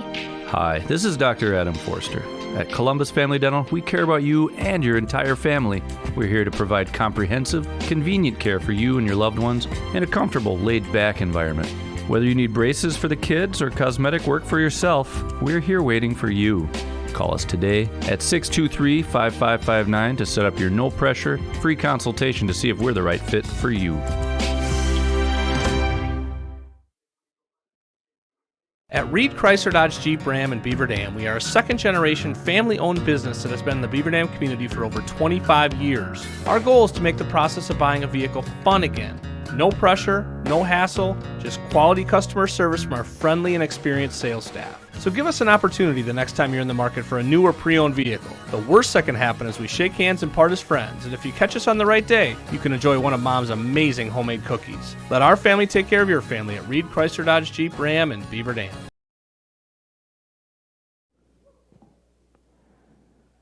And welcome back. Mike Tronson with you as we get you set for the start of our varsity game between Beaver Dam and Plymouth. Want to give you the starting lineups quickly here for Plymouth. The guards are Sierra Grimm, a 5'9" senior. Zeta Panko, a 5'7" sophomore. Ava Booth, a 5'7" junior. And Madison Schmidt, a 5'7" junior. The forward is Ellison Lillyquist, a 5'10" sophomore. Quick, the starters for Beaver Dam, as we're going to go right into this here. Natalie Jens at guard, a 5'7" senior. Maddie Wilkie, a 5'10" senior. Also, the forwards include Paige Hodgson, a senior at 6'3", Paige Jagodinsky, 5'11" senior, and Gabby Wilkie, a freshman at 6'1". They're not wasting any time. This game's underway. Plymouth with the ball to start. And here we go in varsity action. It's Beaver Dam and Plymouth, and a traveling violation. Natalie Jens with great defense down on the baseline, denying Ava Booth, who was trying to make a move, and an early turnover. And here comes Beaver Dam trying to get on the board first as we are 20 seconds in. Here's Hodgson for three. Look out, she got a three right away. So Paige Hodgson wasting no time. It's 3-0 in favor of the Golden Beavers. And we're not even 35 seconds into the contest. Where have we seen that before? And there's a kicked ball right off the foot of Jagodinsky. And so Plymouth will have to inbound on the baseline to my right, already trailing 3-0. Bounce pass in, and it's taken by Booth. Booth's in the right corner, worked on by Jens defensively. They work it into the block, and we've got a ball out of bounds. Well, that's good defense there by Beaver Dam's Gabby Wilkie to force yet another Plymouth turnover. And here comes Jens across the timeline. Man-to-man defense for Plymouth. Hodgson, another three, this time from the right side. It's no good. Wilkie tips the rebound right to Jens at the free throw line. Down the lane she goes. Layup is good. Natalie Jens makes it 5-0 Beaver Dam. A minute and 3 seconds gone by here in the first half, and there's that patented full-court pressure by the Golden Beavers, and it forces a turnover. Jens, and then she threw it away. I think she was expecting Maddie Wilkie to be there on the baseline, and the pass sailed wide of Wilkie and out of bounds, so that's a break for the Panthers. But a minute and 12 in, it's already 5-0 in favor of Beaver Dam. Here's a lob pass taken across by Booth. Booth now pulls up for three. Air ball, and it's out of bounds. So Beaver Dam will get it back. As you see on your video screen, Beaver Dam in the home white jerseys and shorts with the green and yellow numbers and trim. Plymouth in black jerseys and shorts, orange numbers, orange and white lettering. This is Jens up top. Sends it to the right corner. Maddie Wilkie for three. Missed it off the rim. Rebound pulled down by Booth. Again, we're going to keep an eye on Maddie Wilkie today as the ball is out of bounds, last touched by Beaver Dam. Again, Maddie Wilkie entering this game today with 1,141 career points, and that means she needs 18 to tie Cassidy Trotter, who's the all-time leading scorer in the program at 11:59. She needs 19 to break the record and become the new all-time leading scorer. As the Panthers turn it over, Maddie Wilkie hands it out to Jens for three, left corner. Got it. Natalie Jens hits the three ball from the left side. She's got 5 already, and it's 8-0. Golden Beavers, and a turnover for Plymouth as stepping on the sideline was Zeta Panko. And so the Golden Beavers are going to get it back. This is going to be Gabby Wilkie, the freshman, who's already got an offer from UW-Milwaukee, inbounding to Jens. Jens will direct traffic just inside the timeline. Now to Maddie Wilkie for three in the left corner. There it is. First three of the game for Maddie Wilkie. So she's got 3. It's 11-0. And Wilkie now needs just 16 to become the all-time leading scorer in program history. And we've got a foul at the other end. Let's see if this is going to go on. Our first of the game, and it's called on Beaver Dam's Natalie Jens. So not quite 2.5 minutes in. And Beaver Dam, we mentioned Tuesday night they started the game on a 53-0 run at Portage. Well, how about an 11-0 run today, looking for more. As Hodgson intercepts a pass, gives it to Jens. Natalie back the other way. Lob pass out to Maddie Wilkie. A long three. It's off the rim. No good. Rebound is going to go out of bounds. Last touched by Beaver Dam. Wilkie launching that one from NBA range, but it won't go. And with 15:22 left in the half, it's going to be the Panthers with possession inbounding, and they're going to work it across to Panko. Panko, nice pass to Booth. Head and shoulder fake, couldn't get the shot off. Kicks it out instead beyond the arc. They go right side. Here's Panko driving baseline, and she is got a foul from behind, it looks like. Contact down there. And that's going to go on Yegedinsky. That is her first, team's second. And so free throws coming up here with not quite 3 minutes gone by in the first half. And the first free throw is up and good for Zeta Panko as we have subs coming in now, a whole bunch of them for Beaver Dam. We've got Kylie Whitnable, 6-foot sophomore, checking in. Avery Stonewall just checked in, the 5'9" senior. And Ani Salatel, a freshman, 5'11", checking in. Second free throw is good for Panko. She was a 60% free throw shooter last year, and she makes it 11-2. And here is a three ball on the way, and it's good for Salatel. So she comes off the bench and hits a three, and it's now 14-2. There's a missed shot at the other end. Rebound, Salatel gives it to Jens. Jens racing ahead. Bounce pass. And that is a shot up and in for Whitnable. 16-2. So Beaver Dam's up 14. We're 3.5 minutes in. And here is Booth being hassled, threw it away. Stonewall picks it off. Sends it ahead now for Maddie Wilkie. Wilkie, hesitation move inside the free throw line, kicks it out to Jens. Wide open for three. Here it comes. It's high off the rim, no good. Rebound, and it's going to be grabbed by Plymouth. And now we've got a whistle. And there must have been contact as that was Booth that got the defensive board. And we got a foul here on Stonewall. That's her first and the team's third. 16-2. That's right. Beaver Dam's up by 14. We're just about 4 minutes into the contest. There's a shot just inside the free throw line. It's up and it's no good. Wilkie rebounds the miss by McKenna Hovey, who had just checked in. And on the fast break, there's Jens going in right side for a layup. Timeout. Plymouth with 13:53 remaining in the first half. We'll keep it right here. Right now it is Beaver Dam 18 and Plymouth 2. And again, we'll keep it right here.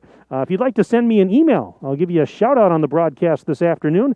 My email address is wbevsports@hotmail.com. That's wbevsports@hotmail.com. I did get, a little while ago here, I got a nice message on Twitter from Beaver Dam alum Kirsten Storhoff. Of course, her younger sister is on the JV squad, and she said thanks for the shout-out during the JV game, and thanks for allowing us to watch the game from home. Kirsten, I hope you're doing well, you and your whole family, and hope you're safe and healthy, and great to hear from you. Thanks for the shout-out. But again, wbevsports@hotmail.com. Send me your name, where you're watching from, who you're rooting for, and we'll give you a shout-out as time permits here. 18-2. That's right, Beaver Dam in front right now with 13:44 to go in the first half. There's a shot up and no good. Rebound for Salatel, and she'll give it to Maddie Wilkie. Bounce pass to a cutting Jens. Oh, Jens couldn't handle it. I love the idea. Great court vision there, but that one just failed to connect.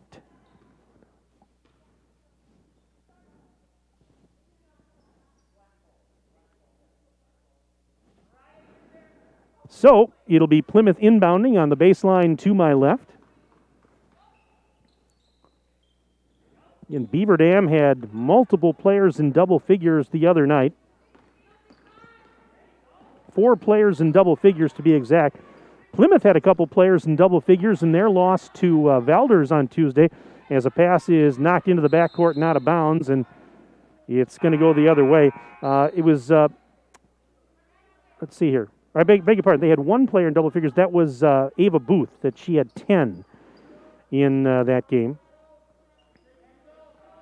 but pretty much almost everybody on Beaver Dam's roster, maybe with the exception of one player, scored in that game against Portage. I mean, it was just raining down points all night long. And here is Gabby Wilkie for three from the right side. It's no good. Maddie with the rebound saves it from going out of bounds and gets it to Bella A-Striker, who just checked in. Now back to Maddie, and Maddie buries a three ball. So Maddie Wilkie now with 6 points. She has 2 triples. Maddie needs 13 more to hit that scoring mark. 21-2. We're keeping an eye on that all day long, and now whistle, what do we got? We have a timeout called, I believe, by Plymouth with 12:51 remaining in the first half of play. It's 21-2. Beaver Dam on top. And again, I mentioned it at the outset. Beaver Dam's Maddie Wilkie entering the game needed 19 points to become the program's new all-time leading scorer, 19 to pass Cassidy Trotter.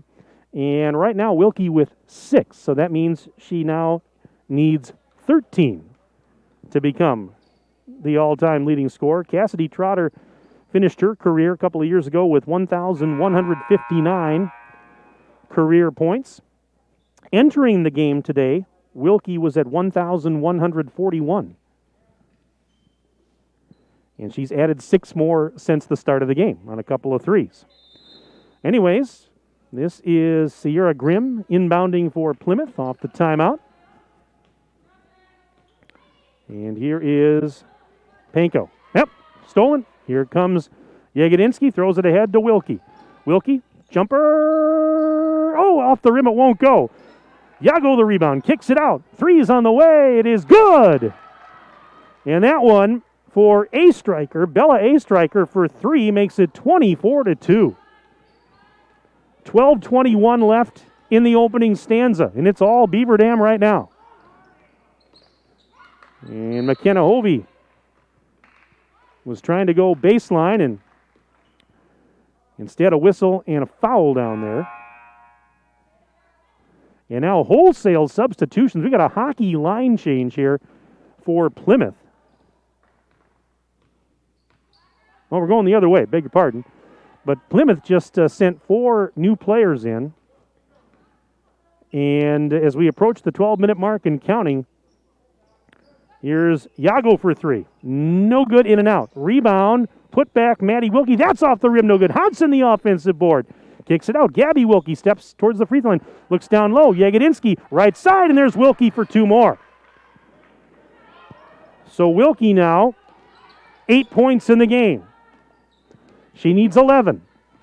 11:45 left in this one. And we've got contact down low. Ellison Lillyquist got bumped. And the foul's on Jagodinski. That is her second. It's the team's 4th, and that puts Lillyquist at the line. Her first free throw is good for her first point of the game. In fact, Plymouth doesn't have a field goal yet. All 3 of their points are from the free throw line. Lillyquist had 2 points and 7 rebounds the other night against Valor. She hits that one to make it 26-4. But again, Panthers without a field goal as of right now. Hodson, top of the arc, looking to Jagodinski. Baseline pass. There's Wilkie into the left block. Spins. Fouled on her way up. Maddie with an all-expenses-paid trip to the free throw line. Foul there going on Lillyquist and Maddie Wilkie. First of 2 is good. 9 points now for Wilkie. She's 10 away from setting the record. Second free throw is good, and so she is now 9 away. 9 away. 8 needs 8 to tie, 9 to set the new record. Now she is off a steal. She'll put another one up and scores again. She needs 7 points to become the program's all-time leading scorer. And we got contact in the backcourt as Madison Schmidt was trying to bring the ball up the floor, and Hodson bumped her. That's the 5th team foul.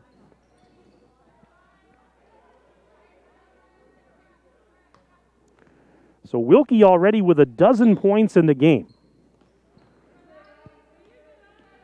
7 more to set the record. And another foul here on Beaver Dam. This one is going on Gabby Wilkie. That's her first, team 6th. Just over 11 minutes left in the first half, and right now it's 30-4. So Beaver Dam's leads at 26. And here's a underhanded shot. It's no good for Lilliquist. Rebound for the Golden Beavers. Whitnable sends it ahead. Jens flying in. One hands it up, scores. Making it look easy. Natalie Jens makes it 32-4. Beaver Dam on top. And here's Lilliquist sidestepping the defender and shoots over Whitnable and scores. Nice move. That's the first field goal of the game for the Panthers, and it didn't come until there was 10:50 left in the half. Here's a 3 on the way. Air ball, no good for Salatel, and it's out of bounds. Last touch by, Beaver Dam. Went off of Beaver Dam, so it'll go back to Plymouth with 10:37 remaining in the opening stanza. Second half of our JV and varsity doubleheader here today at the Fieldhouse. Glad you're tuned in. My name is Mike Tronson. Kale Zomer is my videographer and engineer, sitting over to my right, socially distanced from a little more than 6 feet away. Yeah, we're stretching out. We still can't reach arms. There's a turnover. We're doing it the right way. We're doing what they're telling us to do. Gabby Wilkie, left doorstep, couldn't get a shot up, kicks it out. Here's a 3. It is no good for Riley Zarnecki, who had just checked in. A freshman, 5'10 freshman. Shot went out of bounds. Going back the other way, it looks like there was a foul called to boot. This is going on Ani Salatel. So that is going to put Schmidt at the free throw line for Plymouth with 10-10 left to go until halftime. 1-1 here because that was the 17th foul. She hits the first free throw.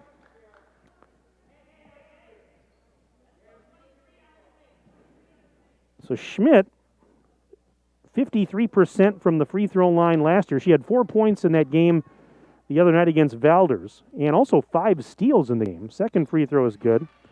She averaged a couple points a game last year. It's 32-8. 10:05 to go, and Gabby Wilkie is called for an offensive foul. And the Plymouth bench loving that as Lilliquist took the charge. So for Gabby, that's her second personal. And Plymouth will inbound in the backcourt. 10:03 left in the half. Good full court pressure and a steal. Jens puts it up off the glass, missed the shot, trying to get her own rebound. Instead, it's grabbed by Tara Gilbertson, the 5'9 senior. Good defensive board for her. And here is Gilbertson back the other way for Plymouth.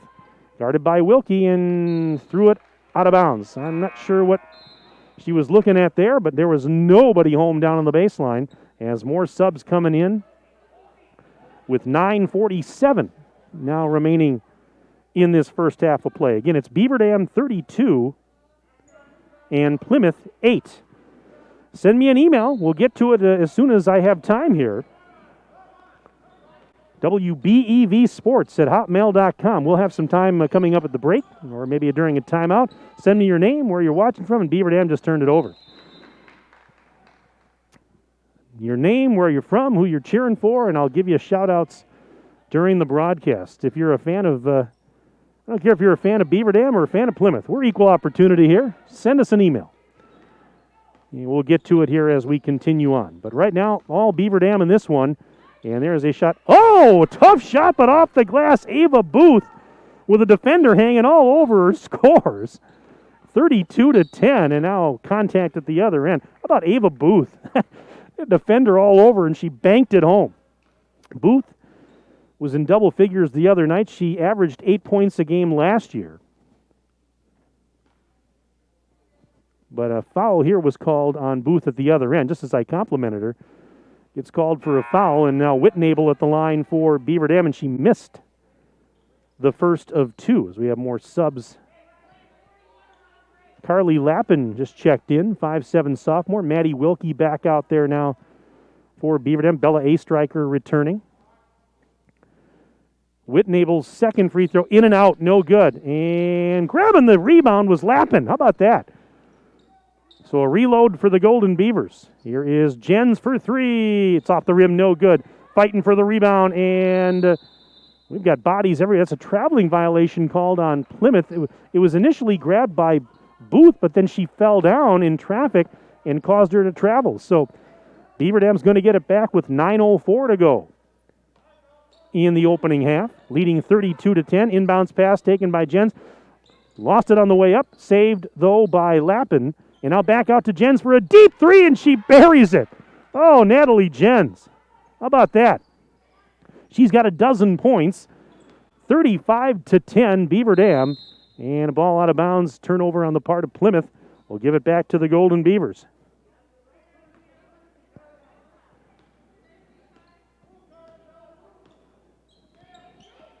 Here's Jens off a screen. One hands it out to the right side. Lappin towards the basket. Underhanded shot, no good. A blocking foul is going to be called. Let's see, was he pointing at Booth? I think so.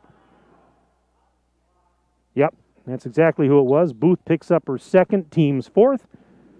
And here is Carly Lappin, a sophomore, 5'7" sophomore, stepping to the charity stripe. First one was about to go down and popped out. So she'll try one more, with her team already leading by 25.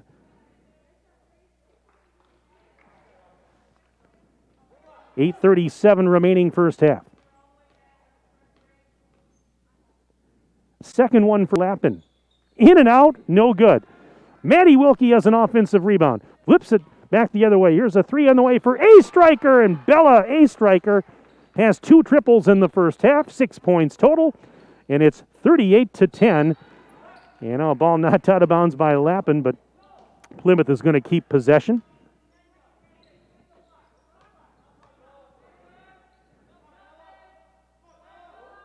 This is going to be Grimm to inbound, but full court pressure. She's having trouble. Finally gets it in. Flirting with a 5 count. Up the right wing side. This is Panko. And Zeta Panko being hassled by Lappin. Throws it to no man's land, and it's out of bounds. So the Golden Beavers will have it once more. 8:12 to go, opening half. Maddie Wilkie inbounds to Natalie Jens. Natalie Jens committed recently to Division II, Minnesota State Moorhead. Of course, everybody knows Maddie Wilkie's going to the University of Wisconsin. Here's a turnover. Paige Hodgson committed recently to Northern Kentucky. A lot of great talent on this team. It's loaded once again. Here's Wilkie with a deep three. Oh, she got it from the hot dog stand. Maddie Wilkie hits another three ball. And she is now 4 points away from setting the program record. She's got 15 points in the game. Here's Lappin. In for a layup. Count it, and a foul. So Lappin with a chance for an old-fashioned three-point play. So Wilkie now with 15 points. 3 more will tie Cassidy Trotter. 4 more, and she's the new all-time leading scorer in Beaver Dam basketball program history. I would imagine that when she does hit that mark, they're going to call timeout.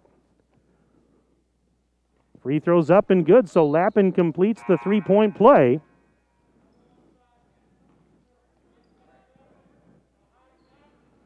(44-10). Beaver Dam up big with 7:23 left in the opening half.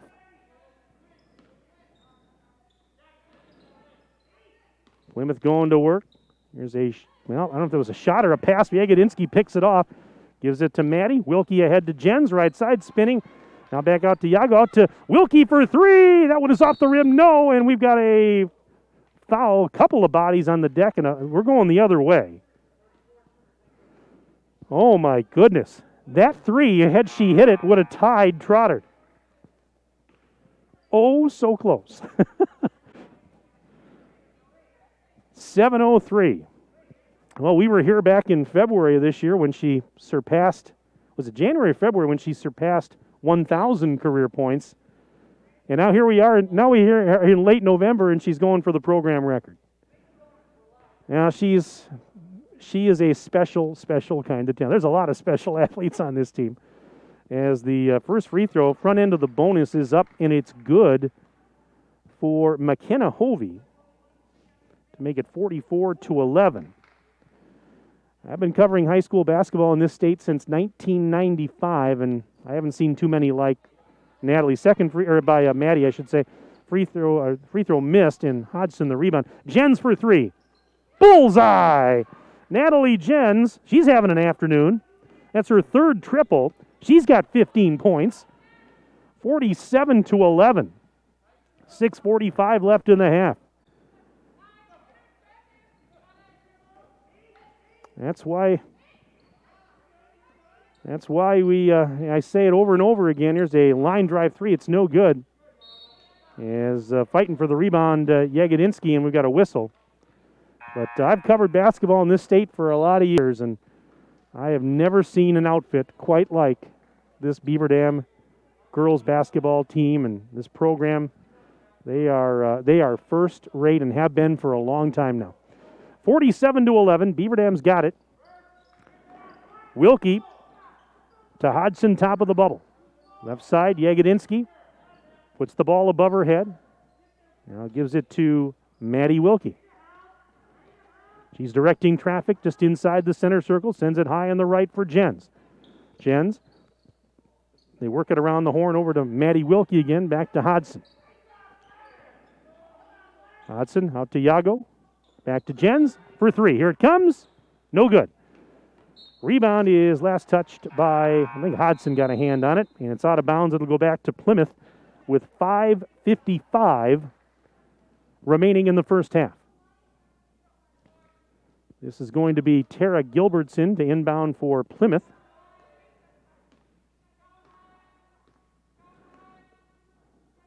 Plymouth coached by Brad Shutter. I had a nice little conversation with him before our broadcast today. They're making the best of a tough situation, just like Beaver Dam, just like so many teams are, and they're just thankful to be playing right now. Here's a shot partially blocked. Hodgson has it, throws it the other way, and Jens flips it to Stonewall, left doorstep. It's off the rim, no good. Got her own rebound, put back. She's not going to miss the second time. So Stonewall rebounded her own miss. The putback is good, 49-11. Beaver Dam on top, 5:13 to go in the first half. Yeah, they knew what they were up against coming into this game. There's a steal by Maddie Wilkie. 2-on-1 if she hurries. Wilkie, bounce pass. Weak side, there's a layup. No good for Jens. Rebound out of bounds. It's going the other way. And now we got a timeout called by Plymouth. And so we'll keep it right here with 4:59 remaining in the first half. I'm going to check the old email box here and see what we have. And we've got Rose Poles, Ellen's mom from the JV team. Thank you so much for broadcasting both the JV and varsity games. Says, we appreciate what you do. Go Beavers. Thank you for checking in. Appreciate that, Rose. Thanks for the email. Let's see here. We've got Go Beavers from your number one fan, Taylor Post. Taylor, thanks for checking in. And Taylor says, Maddie beat that record with exclamation points. Thanks, Taylor. Appreciate that very much. Hope you're doing well. Let's see what we got here. We've got more emails coming in here. So we've got a shout-out. Avery Stonewall's grandparents, Richard and Jeannie, are streaming from Marshalltown, Iowa. They say thanks for the broadcast and making it possible to watch the girls. And Mitch Allen checking in. So glad he can watch the game in Minneapolis. Sad he couldn't make it in person for this one. He says, go Beaver Dam girls. Mitch, hope you're doing well. Thank you so much. I've got more emails. I'm going to get to them here in a little bit. Again, you can send me an email at wbevsports@hotmail.com. wbevsports@hotmail.com. I'll give you a shout-out as time permits. Send me your name, where you're from, who you're cheering for, what you had for lunch, what you're having for dinner. I don't care. I don't know what I'm having for dinner yet. Haven't thought about it. Here is a shot up, no good, off the rim, and the rebound for Beaver Dam Salatel, who's checked back in. Now Maddie Wilkie cutting through traffic in for a layup. Wilkie with a layup, and she is now 2 points away from the record. She needs 1 point to tie Cassidy Trotter, 2 to set the record. She's got 17 points, and here's Wilkie back the other way, bounce pass ahead, and a shot no good. Traveling violation on her sister Gabby.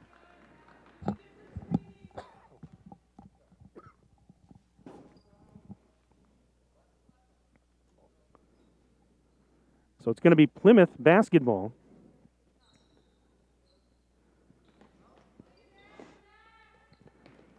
So Maddie Wilkie with a steal. Into the lane, kicks it out. Jens for 3. No good. Rebound is out of bounds, back to Plymouth. So here's where we stand now on the Maddie Wilkie front. 1 more point for Wilkie ties Cassidy Trotter at 11:59. 2 points, and now Wilkie is then the all-time leading scorer in Beaver Dam program history. She needs 2 to set the record. And we had a whistle here and a 5 count as we get subset with 4:10 to go in the first half. And Maddie Wilkie is going to inbound, and they set the ball down. She picks it up, better get it in, and she does. Jens, back to Wilkie for 3 in the record. Yes, there it is! And a timeout for Beaver Dam. Wilkie hits a 3 ball, and she becomes Beaver Dam's all-time leading scorer, surpassing Cassidy Trotter. She needed 2 to set the record. She got a 3. And celebration as Maddie Wilkie becomes the program's all-time leading scorer on that 3-point shot with 4:06 remaining in the first half of play. Congratulations to Maddie. The University of Wisconsin recruit has now surpassed Cassidy Trotter into the all-time leading scorer position in Beaver Dam program history. Again, Trotter finished her career with 1,159 points. And entering this game today, Wilkie had 1,141. She needed 19 to pass, and Wilkie, with that last bucket, is now at 20 points and 1161. Congratulations. 54-11. Well, is another 5-second count. Boy, Beaver Dam just hassling Plymouth, and that's a couple of 5 counts now. As we have a whole bunch of subs coming in now for the Golden Beavers. So Wilkie will go to the bench, and now what do we got? A whistle as they were trying to inbound. And Plymouth is clapping. We're going the other way with 4:06 remaining. 1,161 is where she sits right now. And she's resting on the bench. Hey, there's a turnover, and Lappin misses a shot off the rim. Rebound for Plymouth. Throws it ahead. This is Hovey. Hovey underhands it now to Grimm. Sierra Grimm spinning past the defender. Shoots over the rim too strong. And as they go for the rebound, a jump ball is called.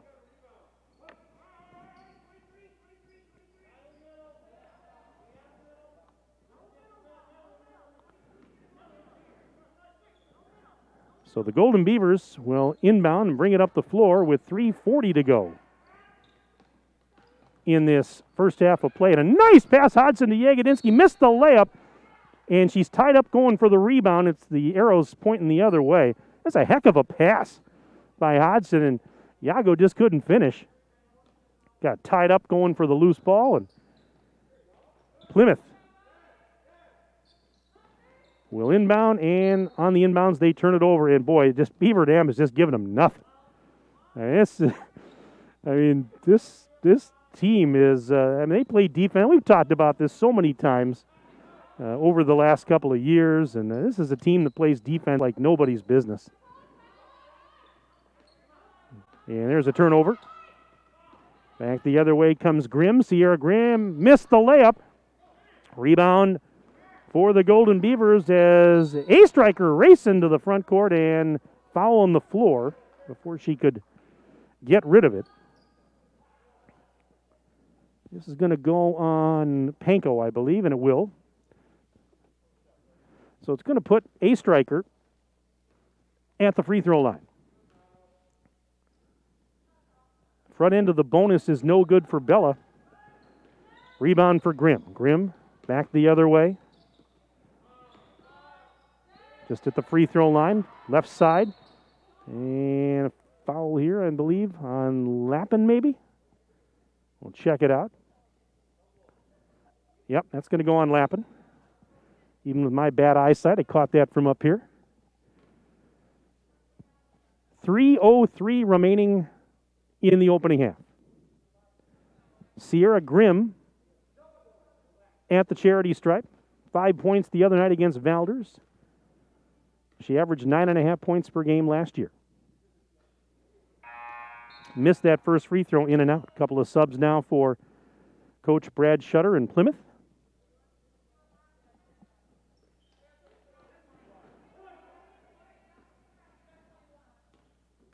Yeah, that's one of the things that Plymouth has struggled with a little bit is the second free throw is good for Grimm. They don't really have, as I'm looking at it here, at least from the returning players from last year, as a turnover, they don't have anybody that averages in double figures. So offensively, it can be a struggle for this team.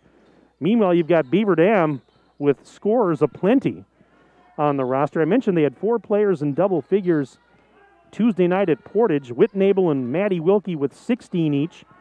Stonewall had a dozen. Jens had 11. It just shows you the difference. And there's team's trading turnovers, and Hovey tried to go up with it after grabbing a loose ball and got fouled here. I think it was Jagodinsky down there that, well, yep, and that's her, is that correct? Her 4th is what it says on the board with 2:28 left in the half. 54-12 is our score. And that first free throw rattles off the back of the rim as we have more subs coming in on both sides.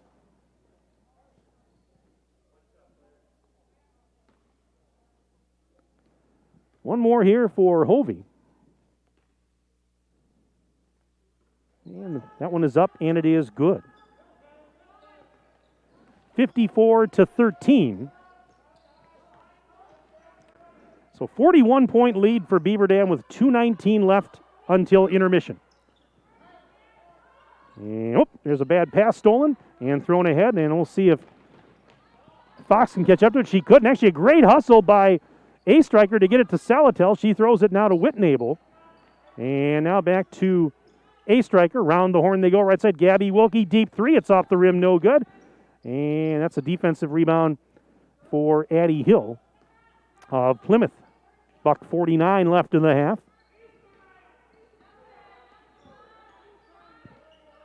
And there's a pass that was stolen by Gabby Wilkie. Forced into the lane, and Wilkie takes a return feed now from a striker. Now over to Bella again, a striker. Cross-court feed left side. Salatel for 3. It's off the rim, no. Rebound is going to go out of bounds back to Plymouth with $1:27 now left to go until they blow the horn. 54-13. BD leading Plymouth. We've already seen some history here this afternoon with Maddie Wilkie becoming Beaver Dam's new all-time leading scorer, surpassing 2017 graduate Cassidy Trotter. And Trotter was a heck of a player. Well, there's been a lot of great players on this program over the last umpteen years as whistle's blown. I mean, this program over the last how many years has been a factory. It's been just a factory of great players, and they've been, I mean, you look over just the last couple of years, I believe it's now, if I'm not mistaken, it's 10 players over the last couple of years that have now committed to either Division I or Division II schools from this program for colleges. I mean, that is just unbelievable talent, folks. And I'm not telling you probably anything you don't already know, but it's sometimes you just, even I have to step back and scratch my head a little bit to think about what a factory this program really has kind of been. Just crazy. All right, 48 seconds left in the half. And this is a striker double teamed in the left block, fighting through it, puts it up, and she scores. Well, she fought through a double team and scores. Made it look easy, 56-13. Golden Beavers lead the Panthers. And that ball lost out of bounds off the hands of Madison Schmidt with 28.9 to play. Gabby Wilkie will throw it in. And Beaver Dam will work it ahead. Ani Salatel will give it to Gabby Wilkie at the Salatel. Takes a dribble or two. Now looks back the other way. Gives it to Zarnecki. Back to Gabby Wilkie, who drives baseline, and Gabby Wilkie taking it strong to the rack. That's her first bucket. 58-13. 2 seconds, one, and that's going to do it as the horn sounds. End of the first half of play here on the field house with our score, Beaver Dam 58 and Plymouth 13. Stay with us as our halftime report comes up in just a moment. You are watching Beaver Dam girls basketball on dailydodge.com.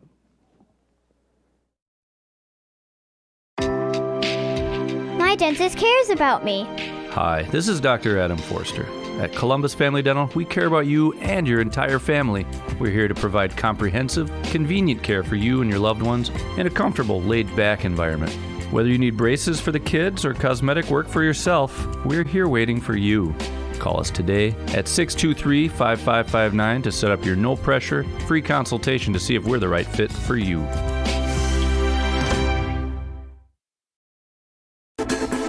Fall yard cleanup is fast and easy when you call Fitz's Lawn Care of Beaver Dam. Leaves and brush will disappear fast. Call Fitz's Lawn Care for shrub trimming or power washing and have him clean out your rain gutters and downspouts too.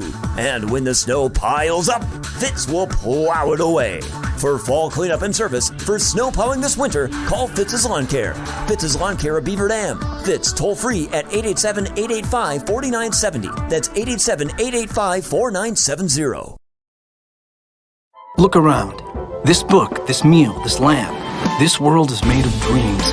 So when people say American Family Insurance protects things, we shake our head no. Because we protect this, and everyone's dream is worth protecting. Insure carefully, dream fearlessly. American Family Insurance. Yes, I'm a dreamer. Contact the Kevin Carnine Agency, LLC at 920-887-9700 in Beaver Dam today. American Family Mutual Insurance Company, SI, and its operating company, 6000 American Parkway, Madison, Wisconsin.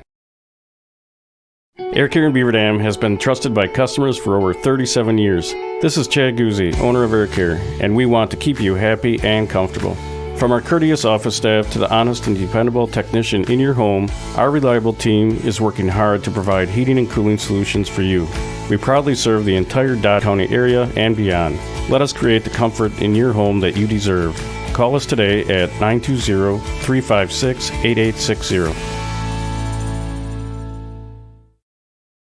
More and more these days, it feels like sports are losing out to hype. Who dissed who? Who signed the fattest contract? Who got busted for cheating? Lost 2 is the unique capacity sports have to inspire us, to unite us. Well, great news, sports fans. Sports are still being played for the right reasons. They're still as entertaining as they are character building. You just have to know where to find it. And you only have to look as far as your local Wisconsin high school. You know, the place where the games are exciting, concessions are affordable, and the parking is free. Where the emphasis is on hustle and heart instead of hype.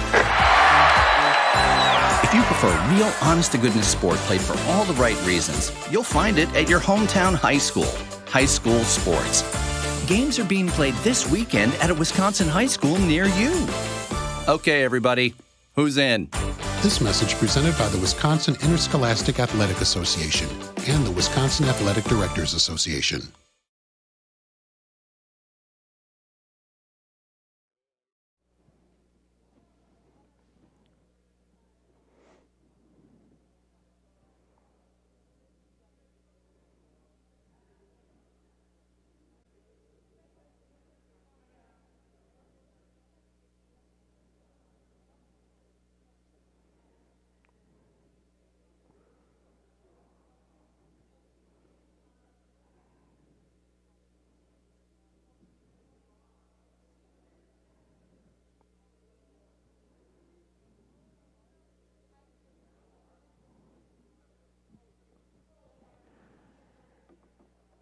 We are at halftime of our varsity contest here at the Beaver Dam High School Fieldhouse.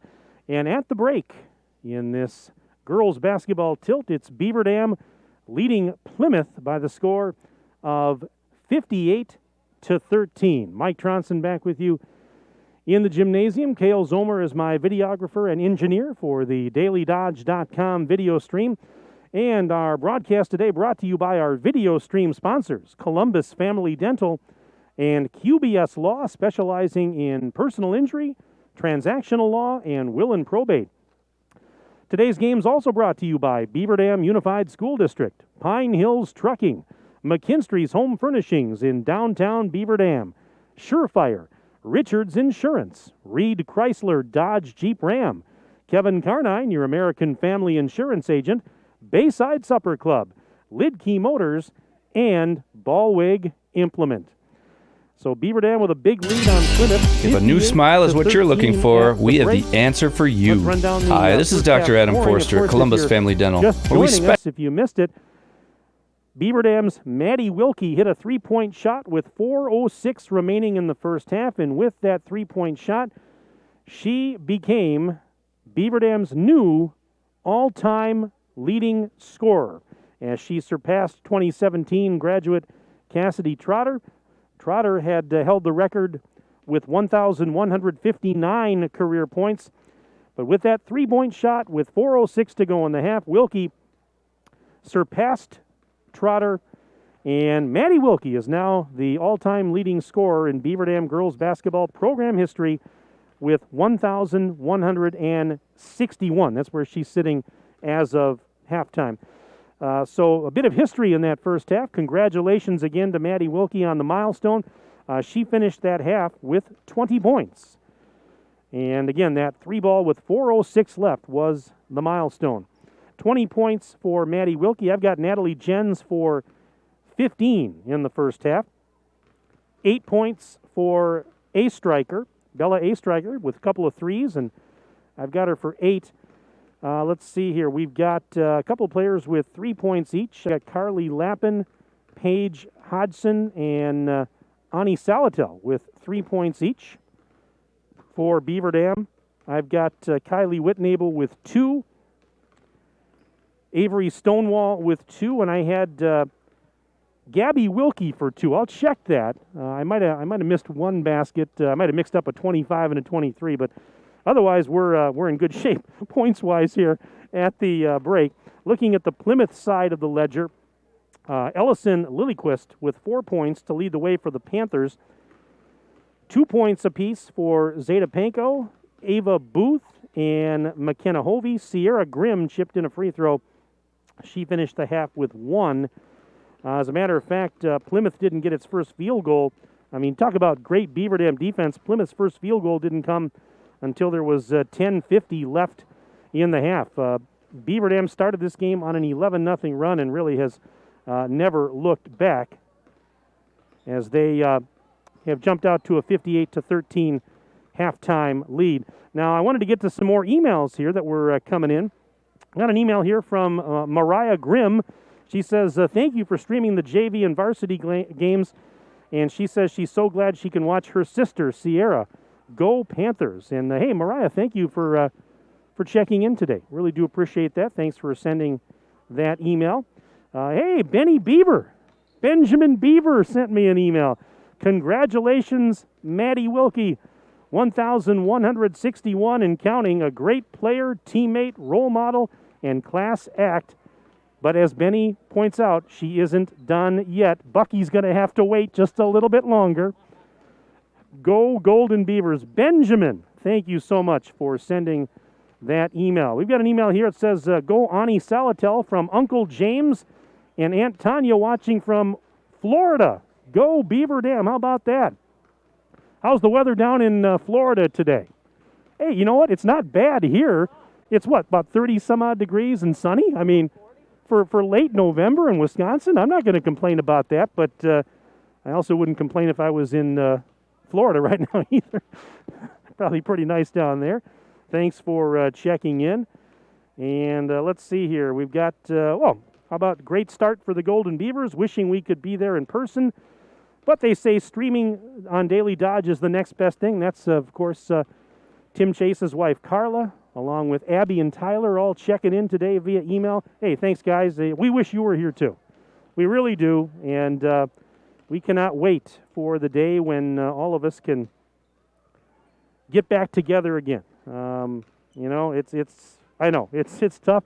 I said it earlier, I really feel for you parents and grandparents, siblings that can't be here to watch your loved ones play in person. But hey, you know what? We'll try and help you out here with our video streams and try and get you through it. Another email here from Penny Yagodinsky. Congratulations to Maddie.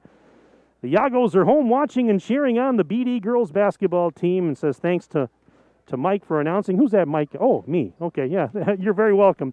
And hey, I'm glad to be back. And I said it at the beginning of the broadcast today. I said that it was kind of surreal to be back because the last time that I broadcast a Beaver Dam girls basketball game before today was 266 days ago, March 7th. That was the sectional final against Pulaski at the end of last season. So it's been a long time. We all know what happened at the end of last season. That was a tough one. I'm putting it mildly, but life goes on, and so here we are.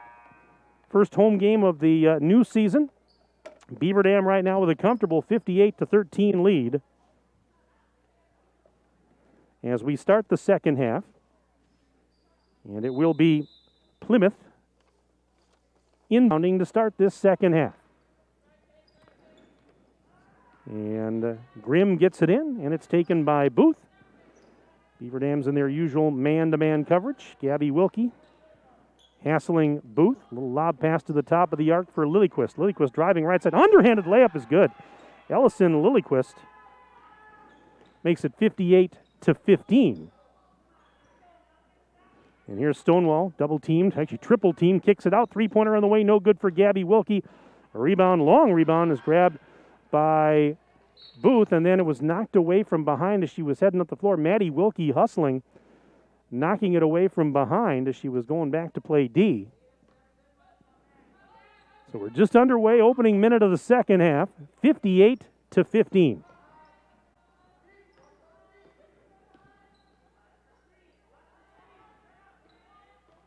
And with it now is Lillyquist again, guarded by Stonewall. Bounce pass to a falling Booth, who then gets it out to Panko. Panko drives, missed the layup a little bit short. But an offensive rebound, it's kept alive by Booth. So a reload here for Plymouth. Here's Grimm spinning inside the bubble. Gives it now to Lillyquist. Lillyquist right near the free throw line. Bounce pass back out. Grimm will take it between the circles. She's guarded by Maddie Wilkie. Minute and 9 seconds into the second half. Grimm, and got called for a travel. She tried to get rid of it.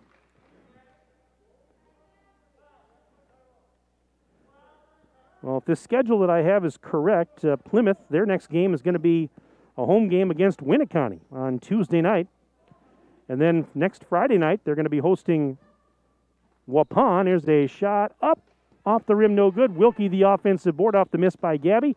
Out to Jens now. Jens, little lob back to Gabby Wilkie. Thought about a three, didn't take it. Backdoor. Finds Maddie. Out to Jens for three, and it's in and out, no good. Rebound tipped around. Tipped by Hodgson to Maddie Wilkie. Missed the shot in close. Another offensive board. Hodgson finally puts it back and in. So Hodgson now with 5. 60-15. as Beaver Dam leads it by 45. Just about 2 minutes into the second half. And now we've got a jump ball. We have a tie-up out there. Beaver Dam's next game, if this is accurate, is that at Fort Atkinson on Tuesday night, I believe, here, if I'm looking at it right. And then Thursday, they've got a game at Baraboo. And Saturday, it says at Reedsburg. Now, I'll have to double-check some of these because, boy, games seem to be changing daily as Hodgson misses a 3. The schedule that you have today might not be the same schedule you see tomorrow. It's just one of those things in a COVID world. But that's what I've got. Now ball knocked out of bounds with 15:42 left in the half. Again, here on Daily Dodge, because of the local health ordinances in other communities, we are just not allowed in to broadcast pretty much at any road games right now. So we'll be doing as many home games for you as we can, at least to get that streamed to you. And this is Lillyquist down on the right block, and a pass was intercepted, and 2-on-1 the other way. Maddie Wilkie, left side, underhanded shot, book it. Maddie Wilkie, now she's up to 22 points. 1,163 for the career now. And a whistle with 15:10 to go. This is going to be Grimm to inbound. Before that, we have subs coming in. Whitnable returning. Yagodinsky returning. And Salatel returning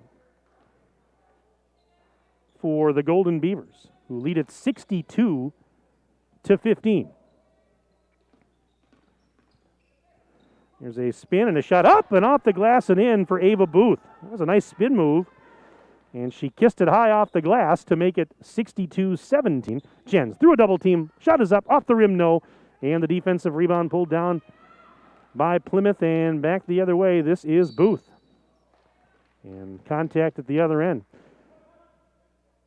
See how this foul is going to go on. This is going to be Jens' second, team's second of the half. So Grimm will throw it in from the baseline over to my left. Bounce pass in, shot is up, and Pankow shot high off the rim, no good. Whitnable clearing the miss and gives it to Maddie. Maddie Wilkie out to Jens for 3 on the left side. Book it. Natalie Jens with another 3. She's got 18 in the game. 65-17. Boy, there's just been a problem all afternoon with that net on the basket to our right. They've had to discombobulate it about 3 or 4 times during the JV and now into the varsity games. But we're good. We're good to go with 14:20 left in the contest. Here's Pankow for 3. No good. Whitnable with a box out and rebound. Throws it ahead to Maddie Wilkie. Up the left wing side she comes. Bounce pass to a cutting Jens. Easy layup. Oh, what a pass by Wilkie. Jens with an easy finish. Jens now with 20 points, and it's 67-17. That's right, the lead is 50 points for the Golden Beavers. And back the other way, it is a layup, no good. Fighting for the rebound, Whitnable finally grabbed the rebound after Jens missed falling down. And a 3 from the left corner, no good. Yagodinsky, another offensive board. Whitnable kicks it out. Wilkie, fake to 3. Over to Yago for 3 on the left elbow. Yes, she hits it. And again, the net is discombobulated. They're going to have to fix that before the next game. What's going on here? we got to get that thing fixed. It is 70-17. So Beaver Dam all over Plymouth here. And, of course, with the lopsided score, as soon as we get to the 9-minute mark of the second half, we'll have a running clock. Beaver Dam just showing its dominance. There's a shot, might have been partially blocked. Ball is loose. It's going out of bounds near side, back to the Golden Beavers.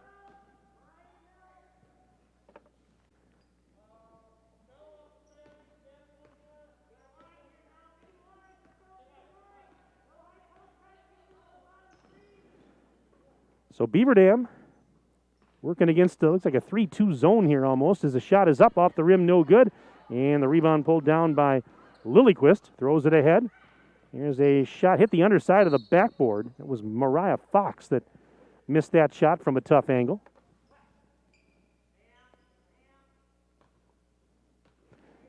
Yeah, we got a nice message here from Kirk Call, my partner in crime, saying that he wanted to wish Maddie Wilkie congratulations on the milestone. Now, some of you may be wondering, where the heck is Kirk Call? Well, I'll tell you what, Kirk, I can assure you Kirk is safe and healthy at home. He's doing fine, and he would love to be here if he could, but out of precaution because of the COVID world that we live in, here is a striker whipping it up into the lane, but it was stolen.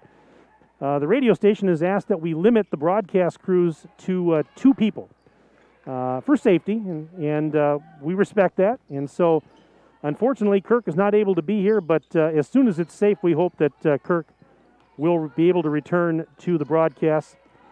But I can assure you, folks, he is well, he's safe, he's healthy, and I miss him. And Kirk, I wish you were here, and I can't wait till the day that you can come back when it's safe to do so.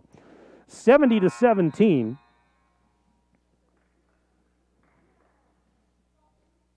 As we have a stoppage with 12-16 left to play in the ballgame. And here's a tie-up.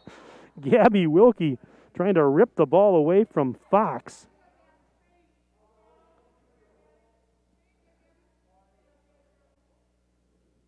And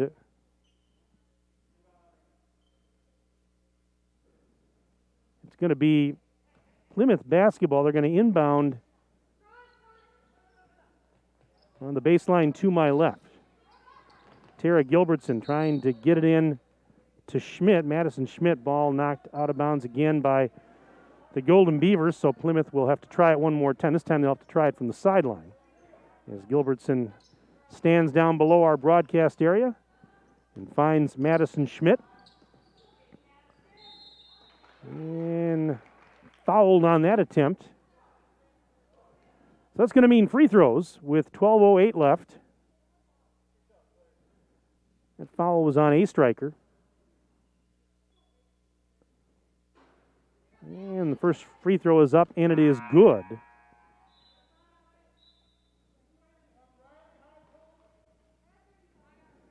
Schmidt will get one more.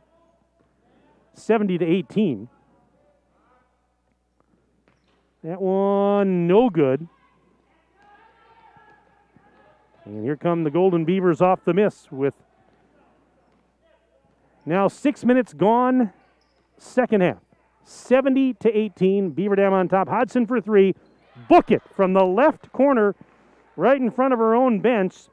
Hodson with a couple of threes in the game and 8 points total. 73-18.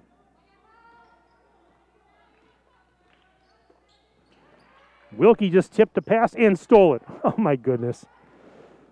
And throws it ahead, and there is a shot blocked from behind as Riley Zarnecki was going to go in for what looked like an easy 2, but hustling back, Plymouth gets back, plays defense, and knock it out of bounds. So Maddie Wilkie will inbound and throws it in. Here's Zarnecki at the top of the arc, over to a striker.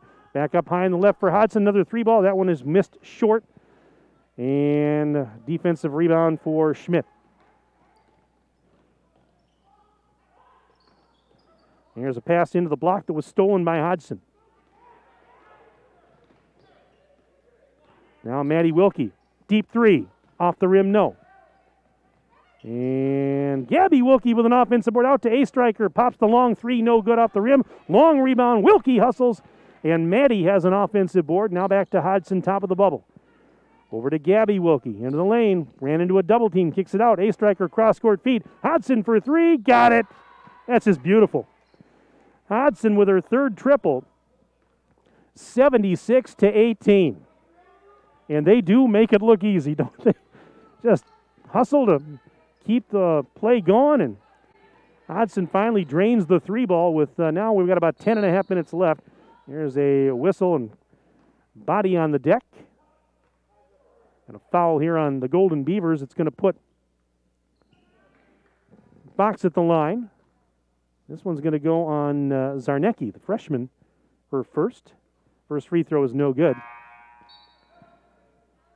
And now we've got wholesale substitutions on both sides of the ledger.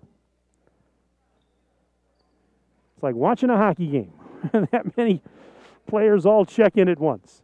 Well, a hockey line change. One more free throw coming up, and that one is good. Fox gets one of two. 76-19. Beaver Dam up big with 10:21 to go. Three-pointer from the corner, no good. Jagodinsky, but offense board for Salatel. And a reload for the Beavers. Jens for three. Yes. Oh, my. Natalie Jens now with 23 points in the game. 79-19. It's a 60-point Beaver Dam lead.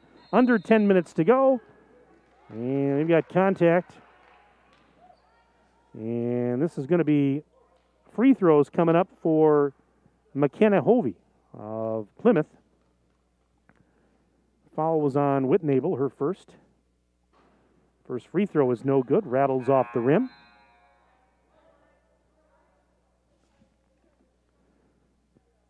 Another sub here before the second free throw.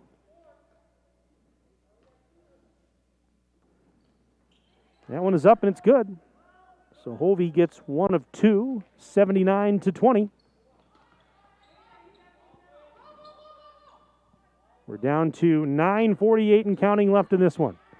Three from the left corner, a little bit short, no good for Carly Lappin. And back at the other end, this is Booth missing the shot, and Jens the rebound. Back the other way, 3-on-2. Jens pulls up, shots in. Natalie Jens now with, let's see here, 25 points. Just another day at the office for Jens. Averaged 13.8 points a game last year. She's well above that. She tonight or this afternoon, she had 11 points in the season opening win at Portage, and now a timeout called. Timeout with 9:13 left in the second half. It's 81-20. Beaver Dam on top of Plymouth. Let's take a 1-minute break, and we're back after this on DailyDodge.com.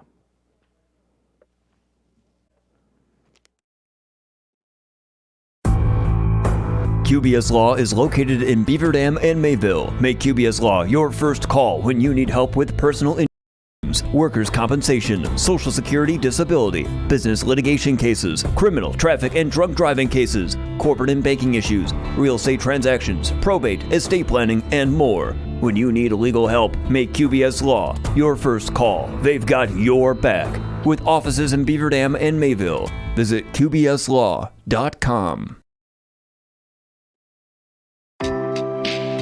My dentist cares about me. Hi, this is Dr. Adam Forster. At Columbus Family Dental, we care about you and your entire family. We're here to provide comprehensive, convenient care for you and your loved ones in a comfortable, laid-back environment. Whether you need braces for the kids or cosmetic work for yourself, we're here waiting for you. Call us today at 623-5559 to set up your no-pressure, free consultation to see if we're the right fit for you. From the left side, she drains it. Ava Booth with 7 points now. 81-23. Beaver Dam still up big with 9 minutes to go in the game. And here's Hodson, right side. Pass up to A Striker. Now here's Salatel. Up high in the left. Cross-court feed round the horn. A Striker to Hodson. Now they work it back to the left block. And trying to fight through a double team was Gabby Wilkie. She got tied up. The arrow says it's Beaver Dam basketball as we got subs coming in. Ani Salatel will inbound over on the baseline to my right.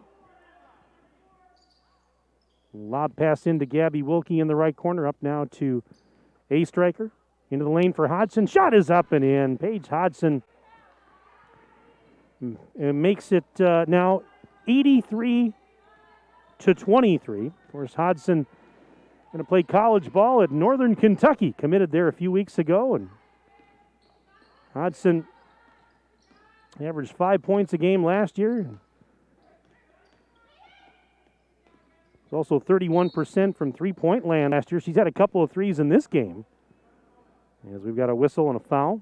But yeah, Hodgson has, I've got her for 3 triples in this game, and last year from beyond the arc, 31% or thereabouts. We had a foul call on A Striker, her second. That's team 7th. Plymouth with no fouls here in the second half.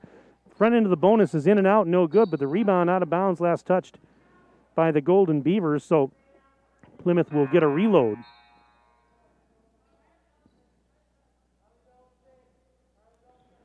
And now 3 more subs coming in. Whitnable, Yagodinsky all back on, Lappin back on. They're just flowing in and out pretty easy.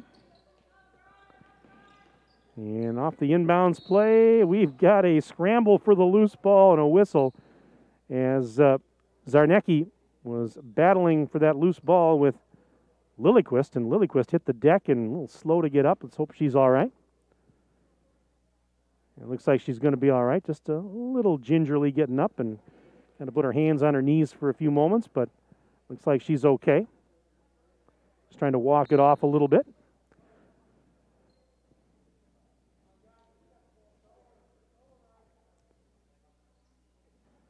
So now they stop the clock momentarily, because the clock, even when you have a running clock, it will still stop for timeouts or for an injury, things of that nature. But now they wind it again. And here's Lilliquist, who's apparently all right. Front end of the bonus is good. 83-24. Next one, short off the front of the rim. And the rebound's grabbed by Lappin. So here is Carly Lappin giving it to A Striker. Bella sends a lob back to Lappin between the circles. Now back to A Striker high on the right. 3-2 zone defense here for the Panthers. And now here is Yagodinsky for 3 in the right corner. It's off the rim, no good. And defensive rebound for the Panthers. That was actually Addie Hill. There's a 3-pointer, no good off the rim. Offensive board. This is Lilliquist. That might have been blocked on the way up as the ball went to Lappin. She came away with a deflection. Now to A Striker, down in that right corner. Drives back up to the top of the key, gives it to Zarnecki. Now A Striker will kind of back up near the center circle, sends it down low, but pass was tipped. And now a loose ball, but Zarnecki saves it. And Zarnecki will give it back to Whitnable. Kicks it out to A Striker for 3. It's off the back of the iron, no good. Rebound tip, Yagodinsky. Back to a cutting A Striker, and she scores. Oh, my goodness. Offensive rebounds and good ball movement. Another day at the office. 85-24 with 5:05 to go in this one. Booth forces one up in the lane, scores. Ava Booth. I've got her for 7.5, 9 in the game. And that pass out of bounds, they would say it was deflected. Somebody got a fingertip on it for Plymouth, so Beaver Dam's going to keep possession. Clock continuing to run, though, with 4:42 remaining in the second half. It's 85-26. Beaver Dam on top of Plymouth. Whitnable off the inbounds play, banks it home. 87-26. Now we had a little bit of history earlier in the game today as there's a foul as Booth was attacking the basket. If you missed it earlier, Beaver Dam's Maddie Wilkie hit a 3-point basket with 4:06 remaining in the first half, and with that she became the Beaver Dam girls basketball program's new all-time leading scorer as the first free throw's up and good, surpassing the previous record holder, Cassidy Trotter. Trotter finished her career a couple of years ago with 1,159 career points, and Wilkie with the 3-ball surpassed her and hit 1,161 as the second free throw is good. 87-28. Wilkie has not really played much here in the second half Maddie, I've got her for 22 points in the game. So she sits at 1,163 career points right now. But she is all alone at the top. A striker shot from the corner, in and out, no good. Whitnable, the offensive rebound, forces it back up. No good, but we've got a whistle. And, traveling violation. With 3:11 left to play.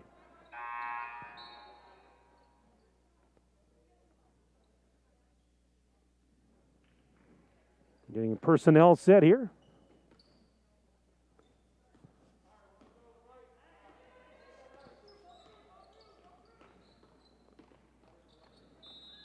And attacking the basket, Booth, and got fouled on her way. So, Ava Booth will step to the charity stripe here momentarily. And the first of two is up, and it's good. Beaver Dam's over the limit, so it's two the rest of the way. But right now, 87-29 is our score, with Beaver Dam on top of Plymouth. And the second one off the rim, no good. Whitnable rebounds the miss.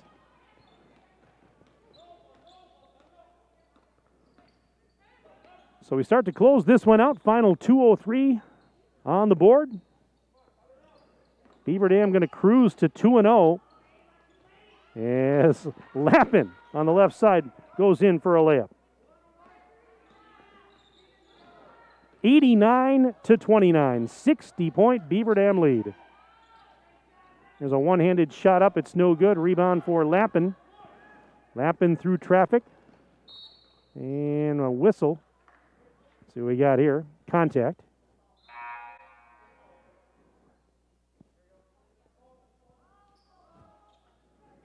Clock still running now with $1:24 to go. And this is Lappin. Over to A striker. Left sideline in front of her own bench. Back to Lappin as they play catch. Now feeds Whitnable at the top of the silo. Over to Salatel. Back to Whitnable. And yep, Beaver Dam just playing catch. You don't have to force anything here with now 60 seconds remaining. Got a 60-point lead, and drama came out of this one fairly early, and now another whistle. Let's see what we got here.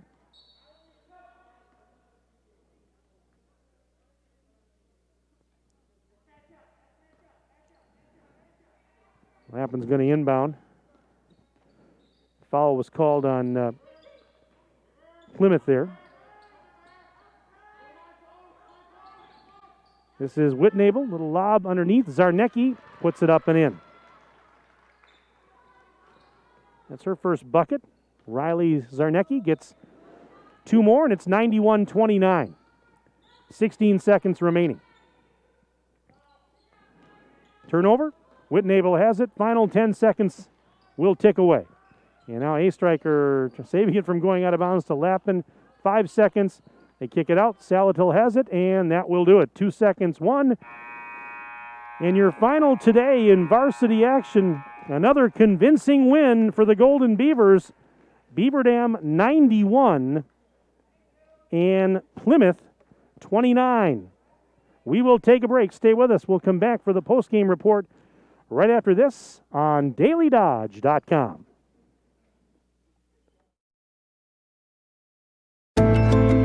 Hi, this is Dr. Adam Forster at Columbus Family Dental. If you've been unhappy with your smile, it's time that you come and see us. Our team of doctors are waiting to help you get your smile back. We'll take the time to talk with you and treat you like a member of our family, not just another number. Whether it's a whole mouth makeover or simply a little tweak, we'll find the right solution that fits you. For your free, no-pressure consultation, call us today at 623-5559.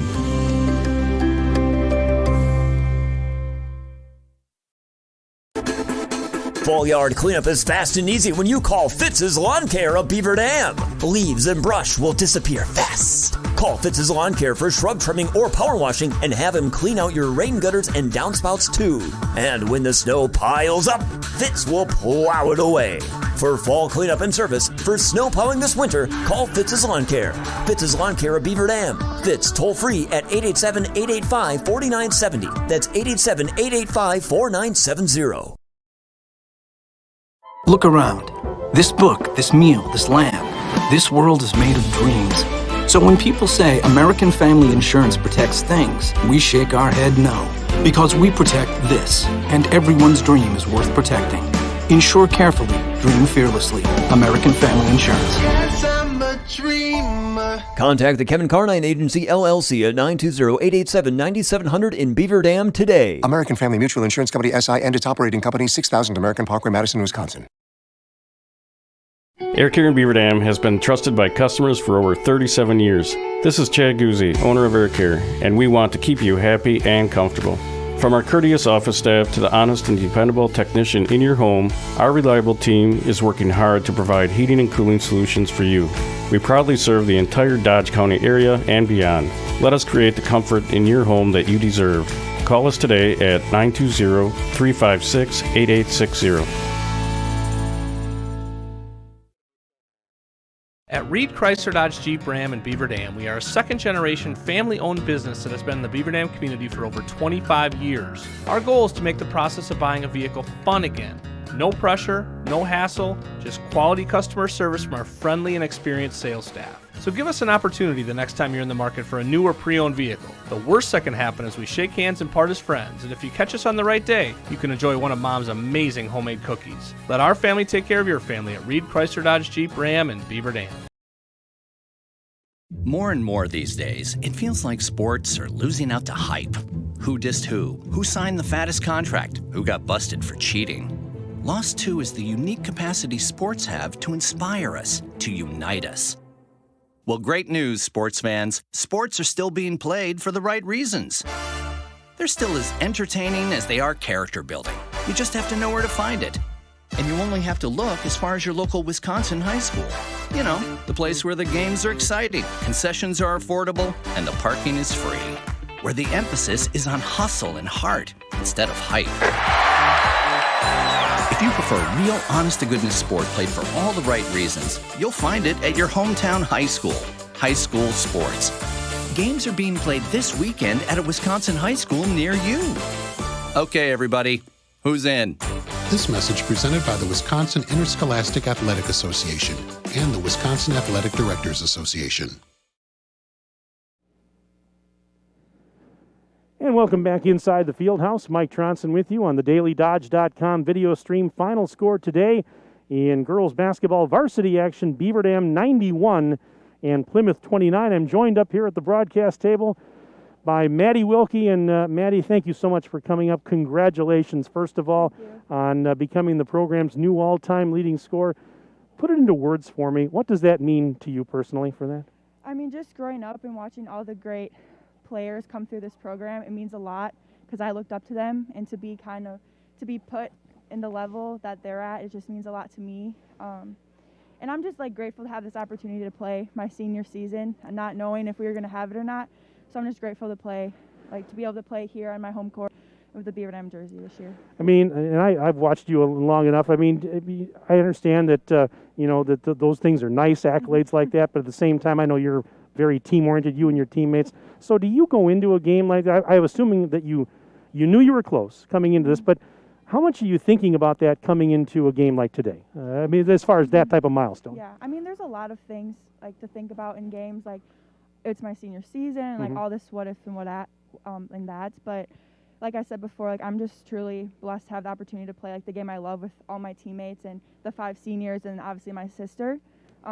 And that stuff's just extra. Yeah, that's really cool, but just having the chance to play the game I love is just, it can't get much better than that. Now, correct me if I'm wrong, but is this the first time that you and your sister have played on the same team together? Yeah. How special is that? Yeah. It's really cool. I mean, just being able to help her kind of through the process, and it's definitely different in knowing that I went through the same shoes she went through, so being able to help her and then just kind of being a leader for the other underclassmen, it just means a lot. I definitely can tell I get under her skin a little bit, but it's definitely fun, and my parents enjoy it too.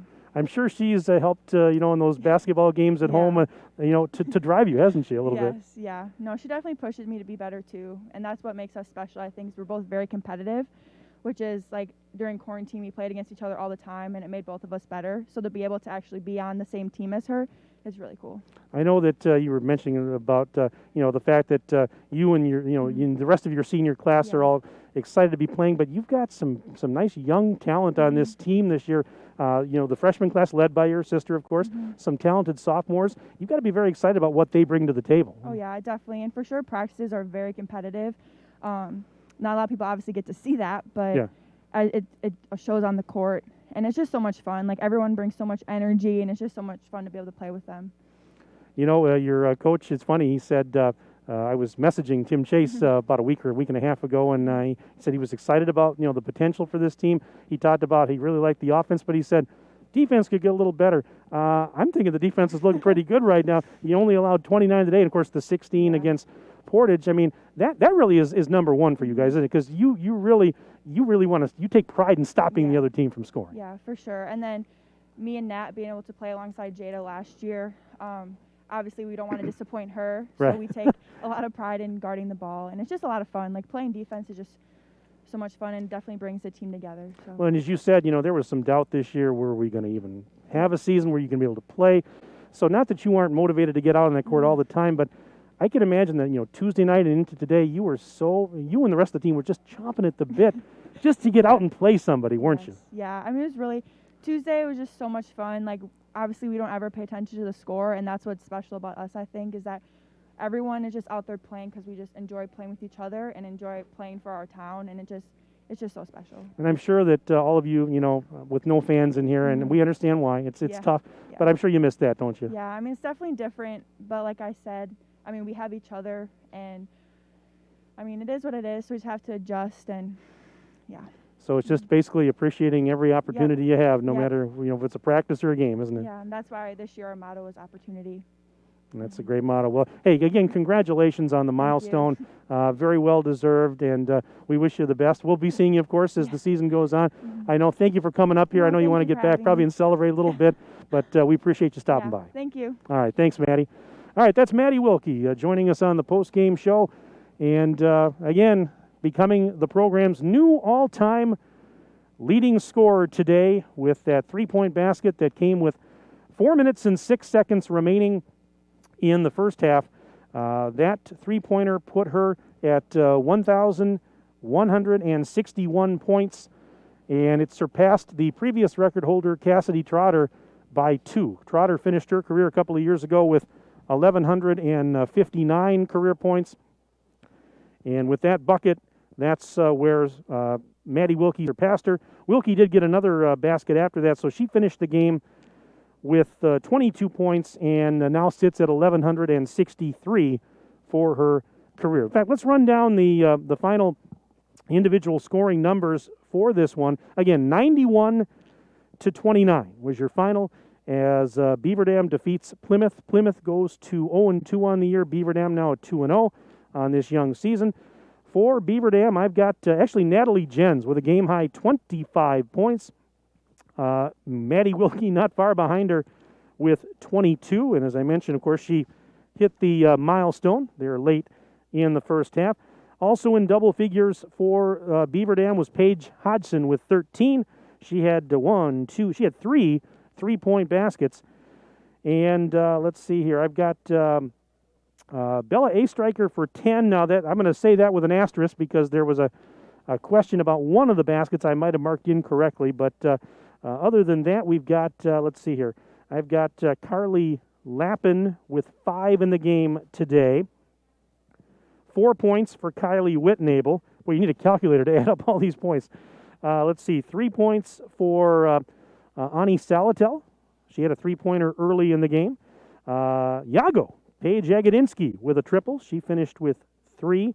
2 points for Avery Stonewall. Riley Zarnecki with 2. And I had Gabby Wilkie for 2. That was the one basket in question. Was it Gabby Wilkie or was it A Striker late in the first? Their numbers were similar. So if I was wrong on the basket to A Striker, it would go to Wilkie, but I definitely had her for 2. Let's see here. On the other side for the Plymouth Panthers, let's see. I've got Ava Booth with 12 in this game, 10 of those coming in the second half. 7 points for Ellison Lillyquist. 3 points for McKenna Hovey, another 3 for Madison Schmidt, 2 points for Zeta Panko, and I've got Sierra Grimm and Mariah Fox with 1 point each for the Panthers. And so a little history here this afternoon, and we had the Woman of the Hour, Maddie Wilkie, join us. A lot of times we'll bring Coach Chase up for an interview after the game, but hey, today we're, no offense, Coach, but we wanted Maddie up here, and she was gracious enough to join us and talk about hitting the milestone. And I tell you what, she is, again, she's, we can never say it enough. She's just a special talent. There's so many special athletes on this roster, up and down this varsity and also this JV roster. Just some wonderful players. And boy, the University of Wisconsin certainly is getting a pretty special player come next year. That is for sure. But Maddie Wilkie, now the program all-time leading scorer for Beaver Dam girls basketball, who finishes with 22 today and sits at 1,163 for her career. That's going to wrap it up. Wow. Well, that went by in the blink of an eye, JV and a varsity game. And as I mentioned earlier, we're going to be broadcasting as many home sporting events as we can here on Daily Dodge for this upcoming winter season. That's, girls basketball. We're talking boys basketball. We're talking wrestling. We're talking boys and girls hockey games. Again, we're just not able to get to a lot of these road games right now because of local health ordinances in other communities. So we're going to concentrate on broadcasting as many of the home contests as we can. As a matter of fact, I'm going to just grab my sheet here. I believe our next broadcast is coming up later. Let's see here. We've got boys basketball on the 3rd. So that's coming up here next week, Thursday night. Will be our next broadcast. We're going to have the JV and the varsity boys basketball games here on Daily Dodge. JV tips off at 5:45 and the varsity at around 7:15. So that'll be our next broadcast. And stay with us as we will try and send you folks out there a little bit of a lifeline, as we said. Again, knowing that you can't be here, and we wish you could, but we'll try and bring these games to you as best we can. I want to thank our video stream sponsors that made today's game possible.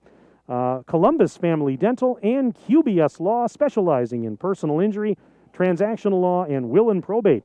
Today's game also brought to you by the Beaver Dam Unified School District, Pine Hills Trucking, McKinstry's Home Furnishings in downtown Beaver Dam, Surefire, Richards Insurance, Reed Chrysler Dodge Jeep Ram, Kevin Carnine, your American Family Insurance agent, Bayside Supper Club, Lidkey Motors, and Ballwig Implement. 91-29. Your final today in varsity action. The Beaver Dam girls defeat the Plymouth Panthers, and that is going to wrap up our doubleheader. I want to thank all of you for tuning in today. I hope that you're all staying safe and healthy. I want to thank Cale Zomer, my videographer and engineer, for being here today. And for Cale, this is Mike Tronson saying so long from the Beaver Dam High School Fieldhouse. Enjoy the rest of your day. Have a pleasant weekend. This has been a DailyDodge.com sports presentation.